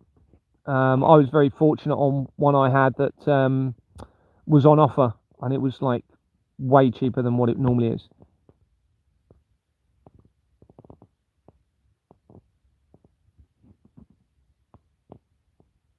Okay, I'm going to carry on with the research because I've read through the comments. I think, oh, did I get, no, I didn't get to the end of it. Did I? Ian Huntley. So Ipso, we're talking about here. Jewish Chronicle mentioned that. Transparency Project stated that the remedy Ipso applies when publishers breach regulations is often inadequate because a correction is usually hidden away somewhere in an inside place. Is that? I can't read what that says. The National Union of Journalists said that journalists still have little or no protection from editors seeking saleable stories regardless of ethical considerations. In 2016, the NUJ announced that it was backing Impress. It was backing Impress as it believed it represents the best opportunity we have for independent press regulation, and it provided an alternative to those national newspapers and their publishers who continue to fail to take their responsibilities seriously. Now, I need to tell you that all mainstream papers and media companies are linked to the blood of the children. All right, so they all have the same interests in this fraud at heart. Remember, it's international drug trafficking as well. So they're either corrupted by the blood, the drugs, the sex, the money, the cult, the doomsday cult. There's loads of ways that people have corrupted this, but the whole lot is compromised. The entire system is because of this. Completely criminal. Everything's been set up around what I'm telling you about. This is a fact now. It's obvious, everybody. Okay? Obvious. And if we don't resolve it, you're talking about the end of all of creation, according to all of the research. Whether it's artificial intelligence, whether it's colliders real, whether it's nuclear weapons are real, whether they are going to take out all of humanity, whether there's going to be a judgment situation by the real creator if we all continue, so they continue to not say anything and change their ways, you continue to do nothing about this, then you could be leading into a real judgment situation, in which case it appears as though no human being is going to end up escaping eternal damnation. No matter how many times you pray, if you're not willing to actually step outside of your comfort zone and do something about the blood of the children, then you're going to be facing the judgment, I think, whichever way you look at this. All right? That's how a creator will be looking at this now. With this amount of evidence, they will be looking. I believe the creator is watching every one of us now, okay? And watching me, and I'm being guided on this, everyone. Make no mistake. I'm giving you this evidence. So any of you that are hearing this and have the ability to do something and don't, be willing to face the judgment. I don't think you'll escape it. I don't think you'll escape it. And it even says it coming in from my ring. Remember I spoke about my ring earlier? Okay, it also connects to, and this was thanks to somebody else, the number 13 in the concordance of Strong's within the Bible, within the scripture. Okay, the M is the letter, it's the 13th letter. Okay, and it also becomes relevant to the Knights Templar. The 13th concordance Strong's number within the Bible in Hebrew and Greek means utter destruction. But it talks about in there that the hidden hand of the creator may not be played if certain things are met. And I believe that is if humanity does the right thing. If humanity steps up to the mark, and it talks about coming out of your comfort zone, be willing to face consequences to you, i.e.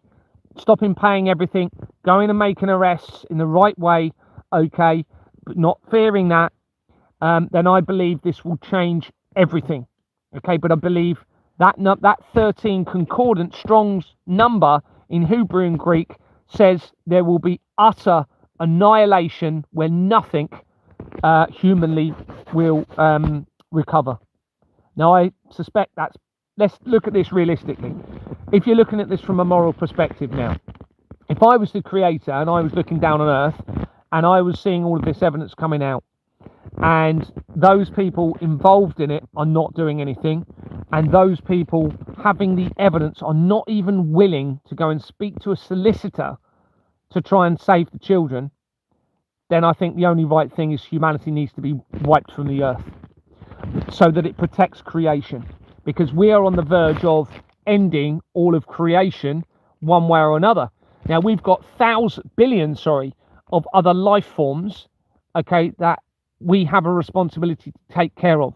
So if we can see us leading the world into an end of creation event, including them, and we're leading ourselves into a transhumanistic world of suffering with the conscience trapped in the human mind, in the human body, and they can't escape, then the only right thing is for humanity to be removed, for humanity, but also for the rest of creation, and to stop the suffering of the children. Now, I don't believe that's meant to happen. I don't want that to happen. And what we all need is for either them to come out with the truth or you to do the right thing, and all work unite on the same strategy. Well, there's no point in you working on a strategy that's not using the real evidence. That's why I'm giving you the real evidence. Okay, remember, this ring links to Rome for a reason. It links to a document in relation to how the church will integrate with modern society, and it links to the split between science and creator, all right, and moral conscience, science leading into the end of destruction through artificial intelligence or collider technology, or moral conscience leading us into salvation through creator moral conscience as the foundation in our life, and a new transparent system. I mentioned it earlier, but I got the ring. I was given it by my wife, former wife, potentially, and her nan, and it was from her granddad, which I now believe wasn't her granddad. I believe that was all staged. Everyone around me, or most people around me, appeared to have been actors in my life, and I now think I know why, because of probably the bloodline I'm going to be in all of this. And I was given that ring by someone who I was led to believe was my wife's grandfather after he died, and he claims to have been a Freemason in Kent, where I was born, until he then moved to Dorset, and he became a Christian and had nothing to do with Freemasonry. And I think they gave it to me deliberately, because the inscriptions, as I've said, through the inscriptions inside, they lead to multiple critical connections. Rome, the bloodline of the Illuminati, we're talking immediately into COVID, into the intelligence agencies, to the same person that introduced me to my wife in the company's house records. Because what I can do, you see, is through the initials of the company is going through the company's house records, you see. So that's how I've done it. And then it also, when you search the link to the Vatican, it then brought up all of the other stuff, the bloodline of the Illuminati, the 13th bloodline, which appears to potentially, according to that document, has the bloodline of Jesus in them, but also the blood of Lucifer, the brother of Jesus, according to that. Now, there's far too much evidence that suggests that I'm going to be a bloodline of bloodline importance. In 2022, when I started exposing the fraud, Elon Musk started changing everything to X. X appears to be relating to the hooked X, the bloodline of Christ, which relates to a hidden bloodline being protected by the Knights Templar. The Knights Templar connect via the company's house records to my school, and a Waterman offshore company connects directly to a 13th century Knights Templar building on the record, on the company's house records. I also connect to the Honourable Society of the Knights of the Round Table very, very quickly via the research. And all of three of my families, so my family that I was grown up with, being led to believe was my family, my wife's family, and my brother-in-law's family, all link into Elon Musk, Jeffrey Epstein, Donald Trump, the main Freemason Lodge, Exbourne Manor, which means the Doomsday Cult, Julian Assange, Jimmy Savile, all connected, David Icke, all connected to all three of my families. So I suspect I was always, I suspect everyone around me was positioned, and I think I'm going to be a bloodline from another origin somewhere. Interesting, the word origin, isn't it? With that what being one of the books by Dan Brown. Yeah, so let's get back to this. So we're researching Ian Huntley, the Soham murders, loads of evidence in relation to this, and we were looking at the Ipso in 2016. We were talking about the publisher's concern about it all, etc. Well, Companies House shows that Ipso Limited had been incorporated. This is the acronym, obviously, for this organisation. Had been incorporated on the 7th of August 1997, less than a month before Princess Diana's death at the end of August. And it dissolved in December 2024 as the exposure continued. As I continue to expose all of this, its incorporation document shows Stanley Davis Group, one of the main companies in the international government fraud linked to mafia, dictatorship and corrupt politicians. Page 2 appears to have been removed and omitted. Susan Jennifer Garson connects the company to 5 others, including Godolphin House Freehold Limited, where they had been appointed in 1996 and resigned in August 2025 as the exposure continued. It's obvious that I'm right about all of this, guys. I mean, look at it. It's so obvious.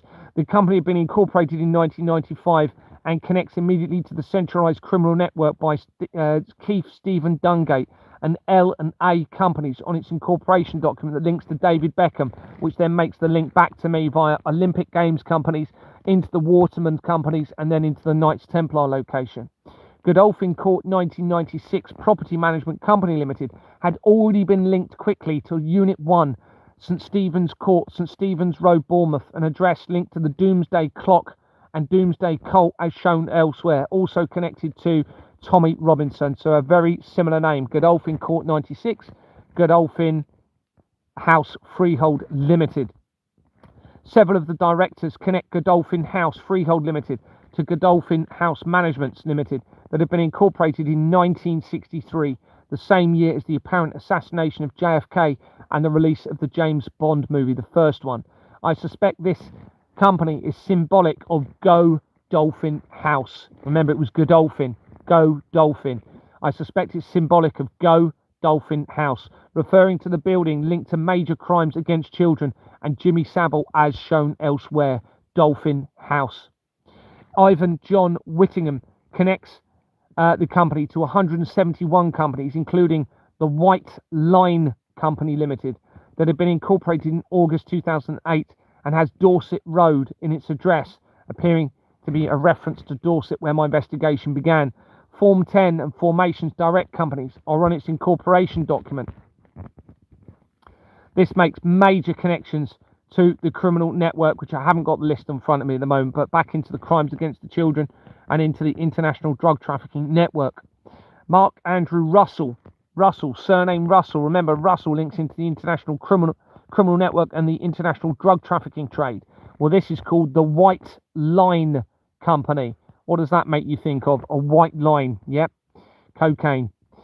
They connect to Hawley Glass Limited. Glass is another slang name in relation to drugs that have been incorporated in April 2009, the same year that I became a director of Exbourne Manor Freehold Limited, and the Royal Foundation of the Prince and Princess of Wales, connecting most areas of the fraud, was incorporated.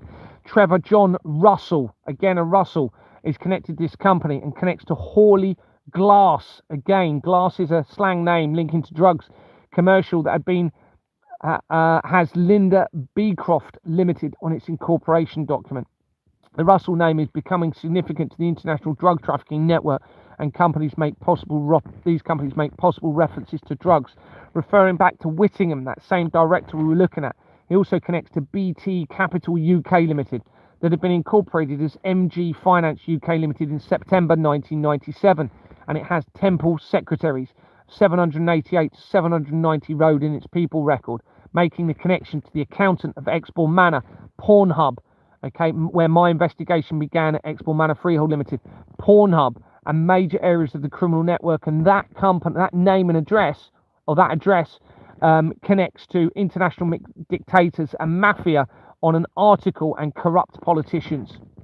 This appears to refer to the British Telecom. This is a BT company that is significantly implicated in the criminal network and apparent crimes against children. And in fact, there's a BT company that changed its name on the exact same day as the World Trade Center disaster, which makes critical connections into the research. Whittingham also connects to XYLLYX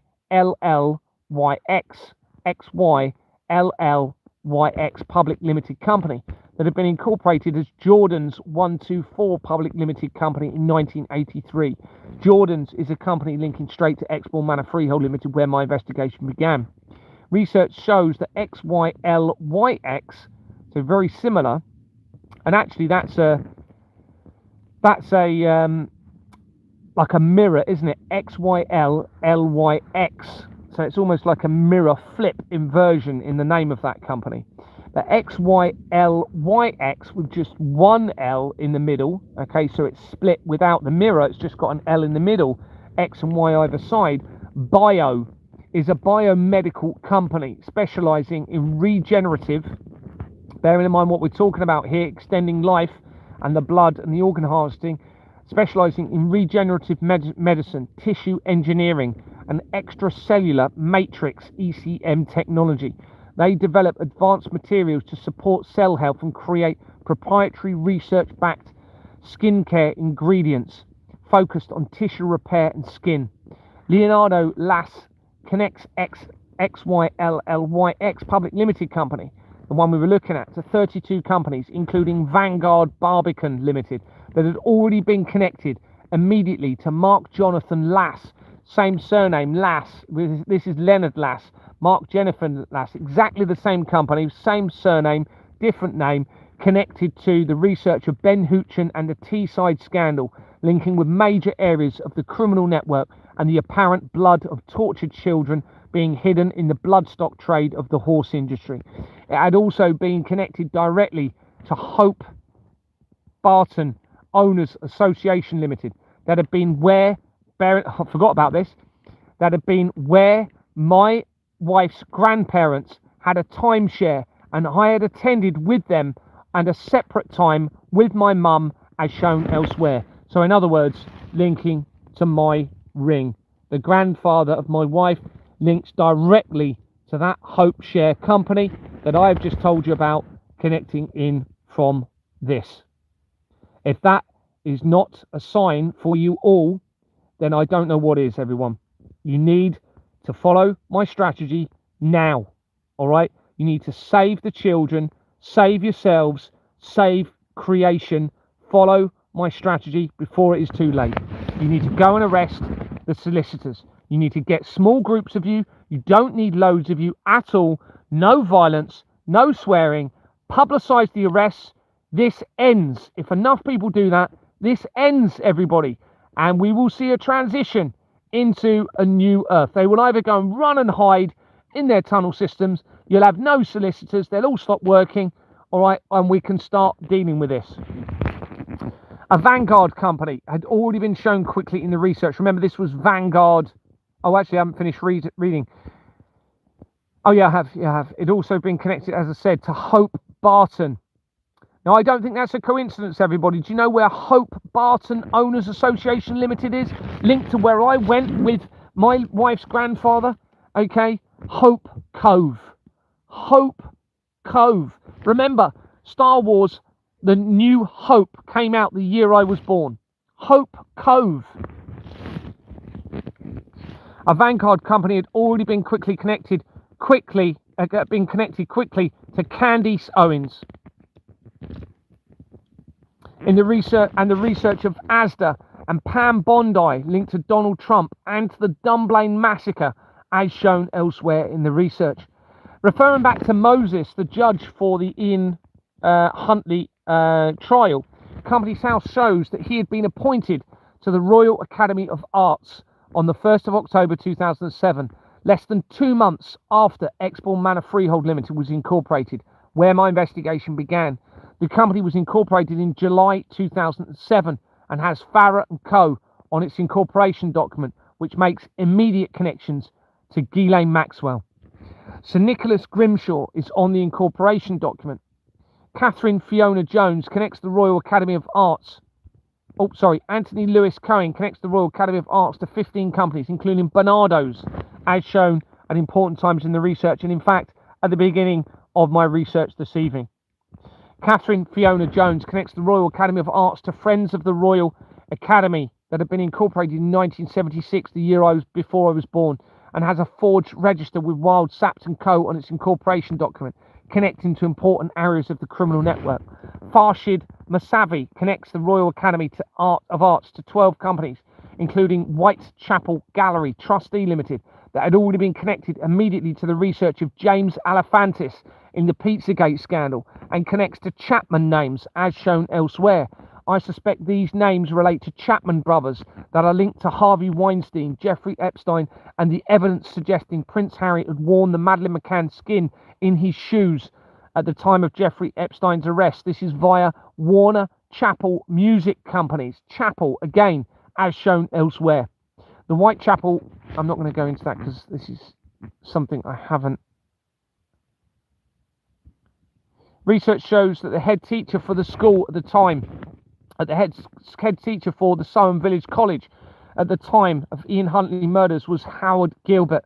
He apparently admitted to the Bishard inquiry that he failed to check Ian Huntley's references before employing him, a breach of government guidelines. While the girls were pupils at the nearby St Andrew's School of England Primary School, the murderer worked at the village college, which is what we mentioned. Jeff Fisher was the head teacher of St Andrew's Primary School at the time. Company's house search shows a Howard Gilbert, the same name as the head teacher for the college. Soham College, was born in 1974. Same name. I don't know if it's going to be him, but it's the same name. Having been appointed to Hydrocare Solutions Limited on the 4th of January 2011, when the company had been incorporated, 6 weeks before Staplow Education House had been incorporated. So we can presume this is going to be him. Remember, that is the that had been incorporated as Soham Village College. A1 Company Services of Winnington House, 2 Woodbury Grove, North Finchley, is in the incorporation document, making the link again to the accountant of Exbourne Manor, QAnon, with apparent references to me and major areas of the criminal network. And that A1 Company Services and Winnington House connects to the Finchley Road address that we've literally just mentioned, coming in from that other bit of the research. It's all connected to the international government fraud, everybody, and the blood of the tortured children. A search of St Andrew's Primary School, where the children have been attending, shows 2 apparent records on the government's website with the same address, and with one having closed on the 31st of October 2014, with Richard Liddington having been the head teacher, the other with Rebecca Island Curtis as the head teacher, and being linked to Grace Schools Academy Trust that had been incorporated on the 27th of March 2013, and has a company number of this.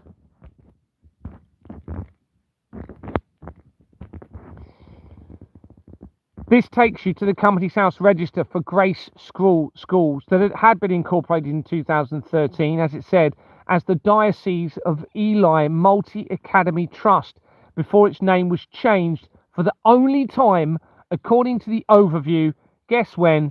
21st of April 2026. So literally, as I'm continuing this exposure, they're realizing they're in serious trouble and they're changing the company name. First time since 2013. The Diocese of Ely Educational Trust is on the incorporation document, linking with the religious establishments. Now we have a separate search shows Diocese of Ely Education Trust that had been incorporated in January 2013 and has David Thompson on its incorporation document, with a David Thompson identified in the research from Artemis Space Exploration, linking to the blood of tortured children and linking to Bournemouth Town Centre, where I used to work in the police. When it comes to any questions, I'm going to finish up now.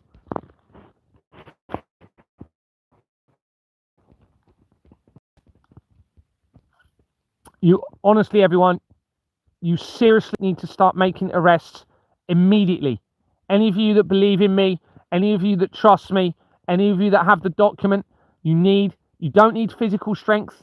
You just need to be able to say some words. Any of you that have got the document have got the words on the document already. If you look towards the end, type it in on the electronic. If you type in the strategies, go through the document, you'll see a big heading, the strategies. It's got the script within there. Okay. It really is essential that everybody does something now. Okay. I found out today, apparently, that Deborah Fleming and John have now sold their house and left the location where they were living. Okay, so they're even panicking. They're realizing they're in serious trouble. They've probably gone in some sort of tunnel system or trying to change their identities. All right, this is all true. This is the key to the world's salvation. It really is that important. I can't emphasize this enough. This is going to go one way or another, everybody. It's massive. All of it's verifiable. All of it's true. 50 police reports, all being ignored. Multiple emails, including my own MP. Okay, including to the police MP, ignoring the whole lot because it's all true and they know they're in serious trouble. And this is why you're seeing everything going on at the moment. Okay, all the stuff on the news. I don't know what they're planning with the fake assassination attempt on Donald Trump, but that will be related to this as well. Just reading through the comments. It's more than power hungry, everybody. This is biblical. We are talking a biblical, scriptural time, and as I've said, a potential leading into a tribulation event if you're not careful. Now, it may be that nothing I do will stop the judgment upon humanity, in which case all of humanity, I think, is not going to escape this. It's nobody's doing anything, and the evidence is so strong here. Now, it's possible it's all a deception, but I don't think so. There's too many things. Otherwise, I'd be being arrested, or I'd be getting some responses. All of these things wouldn't be happening. The Jeffrey Epsteins wouldn't have come out. Jeffrey Epstein's files just support what I'm saying, but they are a deception from the truth, the real sinister agenda in all of this and what's really going on. So, gun rights for England. Well, yeah, I mean, look, I don't want violence. I don't think violence is necessary. And to be honest with you, anyone that suggests we need chaos, I'm going to just dismiss them and block them, because we can't have chaos. We can't fall into that category. That is what they want, okay? Because what they will do is lead us into the falsified prophecies, okay? And then you're talking probably an end of creation event, which I'm trying to avoid. Okay? I'm trying to avoid them triggering a potential end of creation event in all of this.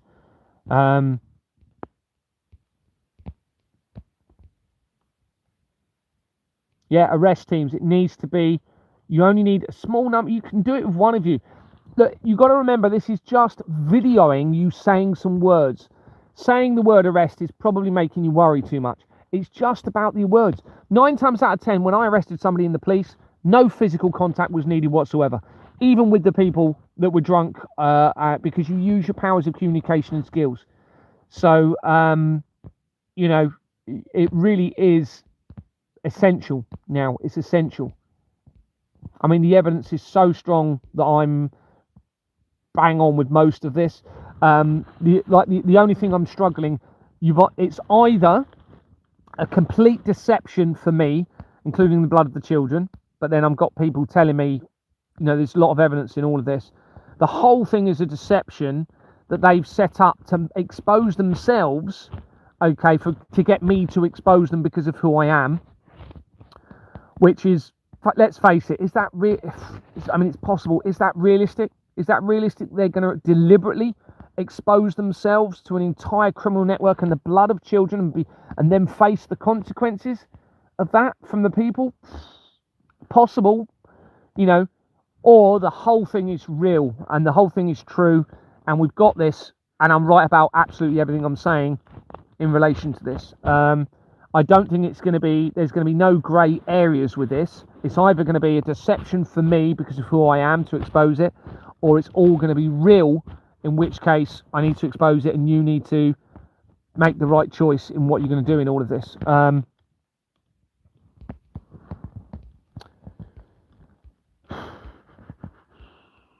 Just reading the comments. You forgot the police work for government. So I'm not too sure what you mean by that. They're all involved. The government, the police, the intelligence agencies, the military, the social services, the mental health groups, you name it. Any government organisation or linked government organisation is set up around this international government fraud. It's obvious. It's so obvious now. It was set up specifically. America is the one holding the cards. Well, no, I think we all hold the cards. You know, I think actually England could be the trigger to change through my strategy. I absolutely believe that's possible. England is massively, obviously, literally at the forefront of this criminal network. It's clearly the most significant country, I would think, in relation to all of this. You know, a lot of places in America were named after places here. Historically, the United Kingdom is critical. Links in with Rome as well.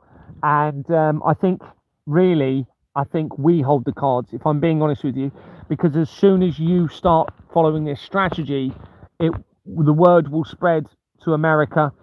They will realise their time's up. Okay, you'll get them hopefully submitting and giving up, or they'll end up taking their lives. And again, I say to them, take your lives, please. All right, if you are part of this and for whatever reason you can't come out with the truth, and you are really allowing this to continue, then please just take your lives. I want you to come out with the truth, but as a secondary option, take your lives so that you become part of the salvation of the children in creation. Now, unfortunately, I don't think you will be saved by doing that. So therefore, you need the first option. Really, the first option is the only right option, really. You need to be coming forward in truth, repentance, and a commitment to change, and if necessary, get in a tent to do that, like I am. You know, I've had to do that because I realise how important this is, and you know, this is the sort of thing that other people should be considering doing. If they're scared, if they're worried about the consequences, I'm still here. I'm still doing this. For 4 years now, I've been doing it. They made me feel I was going to be killed. I'm still doing it. I'm not stopping because of that potential death that I may face. Donald's been making threats. That's against YouTube conditions. Perhaps click on his comment links and click hide from channel. Truth Finder, stop accusing people of being trolls. Maybe you should look in the mirror.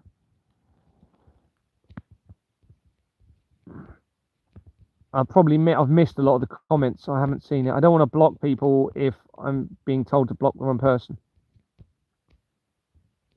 Look, any of you that are getting offended by the comments, you don't have to look at the comments, do you? You don't have to actually look at the comments. So, you know, I wouldn't let it worry you so much. Just don't respond. But if I see anything obvious, then I will block them. But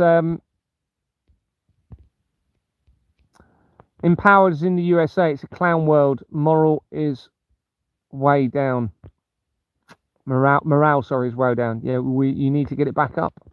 You need to be knocking on doors. You need to be looking at this evidence. You need to be following the strategy. Why do you never talk about the difference between a constable and a police officer, Gary, or the fact that they are licensed by the local corrupt council? Because it's irrelevant. It's absolutely irrelevant. The entire network is criminal. The whole thing they're doing is criminal because of the forgery in the company's house records. It's completely irrelevant. Actually, it's the city of the London holding the cards, yeah, until the cabal moved to Canada, someone's put.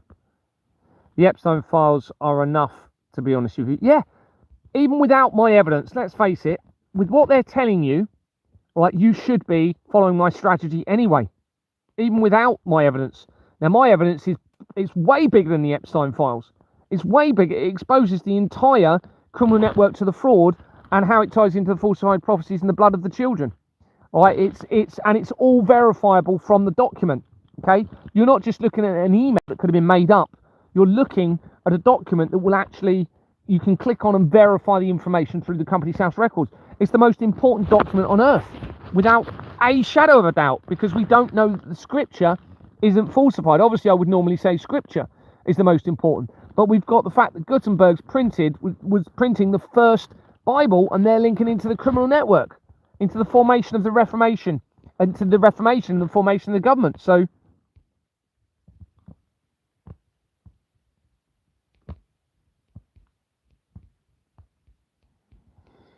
I know you mean well, but so powerful and corrupt.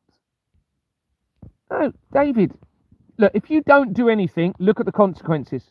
That's the way you need to look at this. You need to stop feeling, look at what I'm doing. Look at how I'm changing everything. Well, not, I'm changing a lot. Not everything as much as I'd like it to change, but it's creating a change. You know, people that say that, I'm going to be thinking you're part of this, because, not being funny, if children are suffering and you're being told they're suffering, why are you not willing to go and speak to a solicitor? It's just unbelievable. It's not even going to cost you money. It's absolutely unbelievable. I can only assume you're all part of this.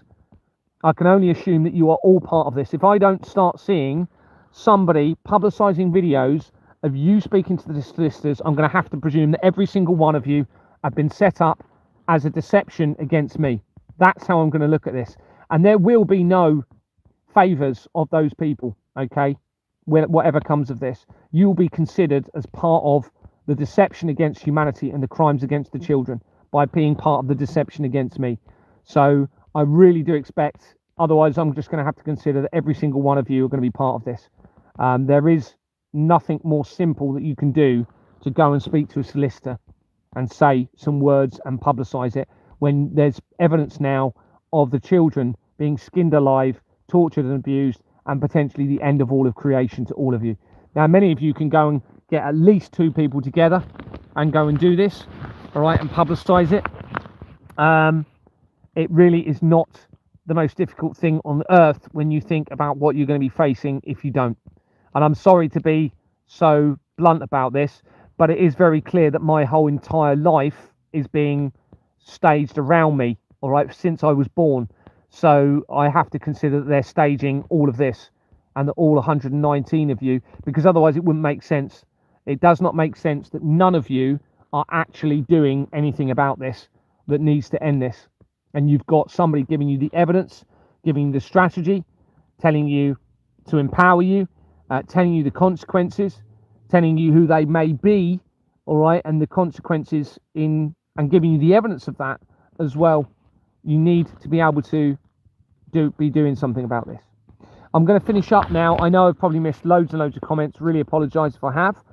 Thank you so much for listening to me. I'm going to tie up some more bits on my document, and I need to get that out. I know I keep saying it, and I will, but you know, it's important that I get this evidence in, and it's very frustrating for me. Trust me, when I get that document out again, I'm going to be so relieved. I'm going to be so relieved, because and I said this last time, but I didn't have this evidence of how it links in with me and the blood of the children and into the bloodline.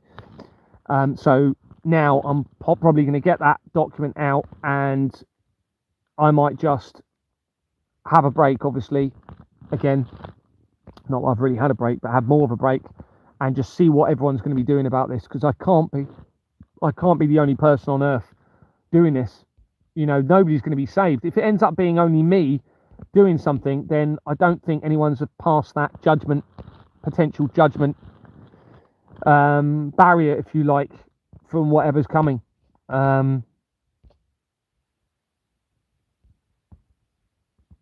I think, you know, we've got to get people out there and making these arrests publicly, trying to make these arrests. It really is that simple. So thank you very much, everyone. I'm going to head off. Appreciate you listening. Take care of yourselves. All the best. Bye bye.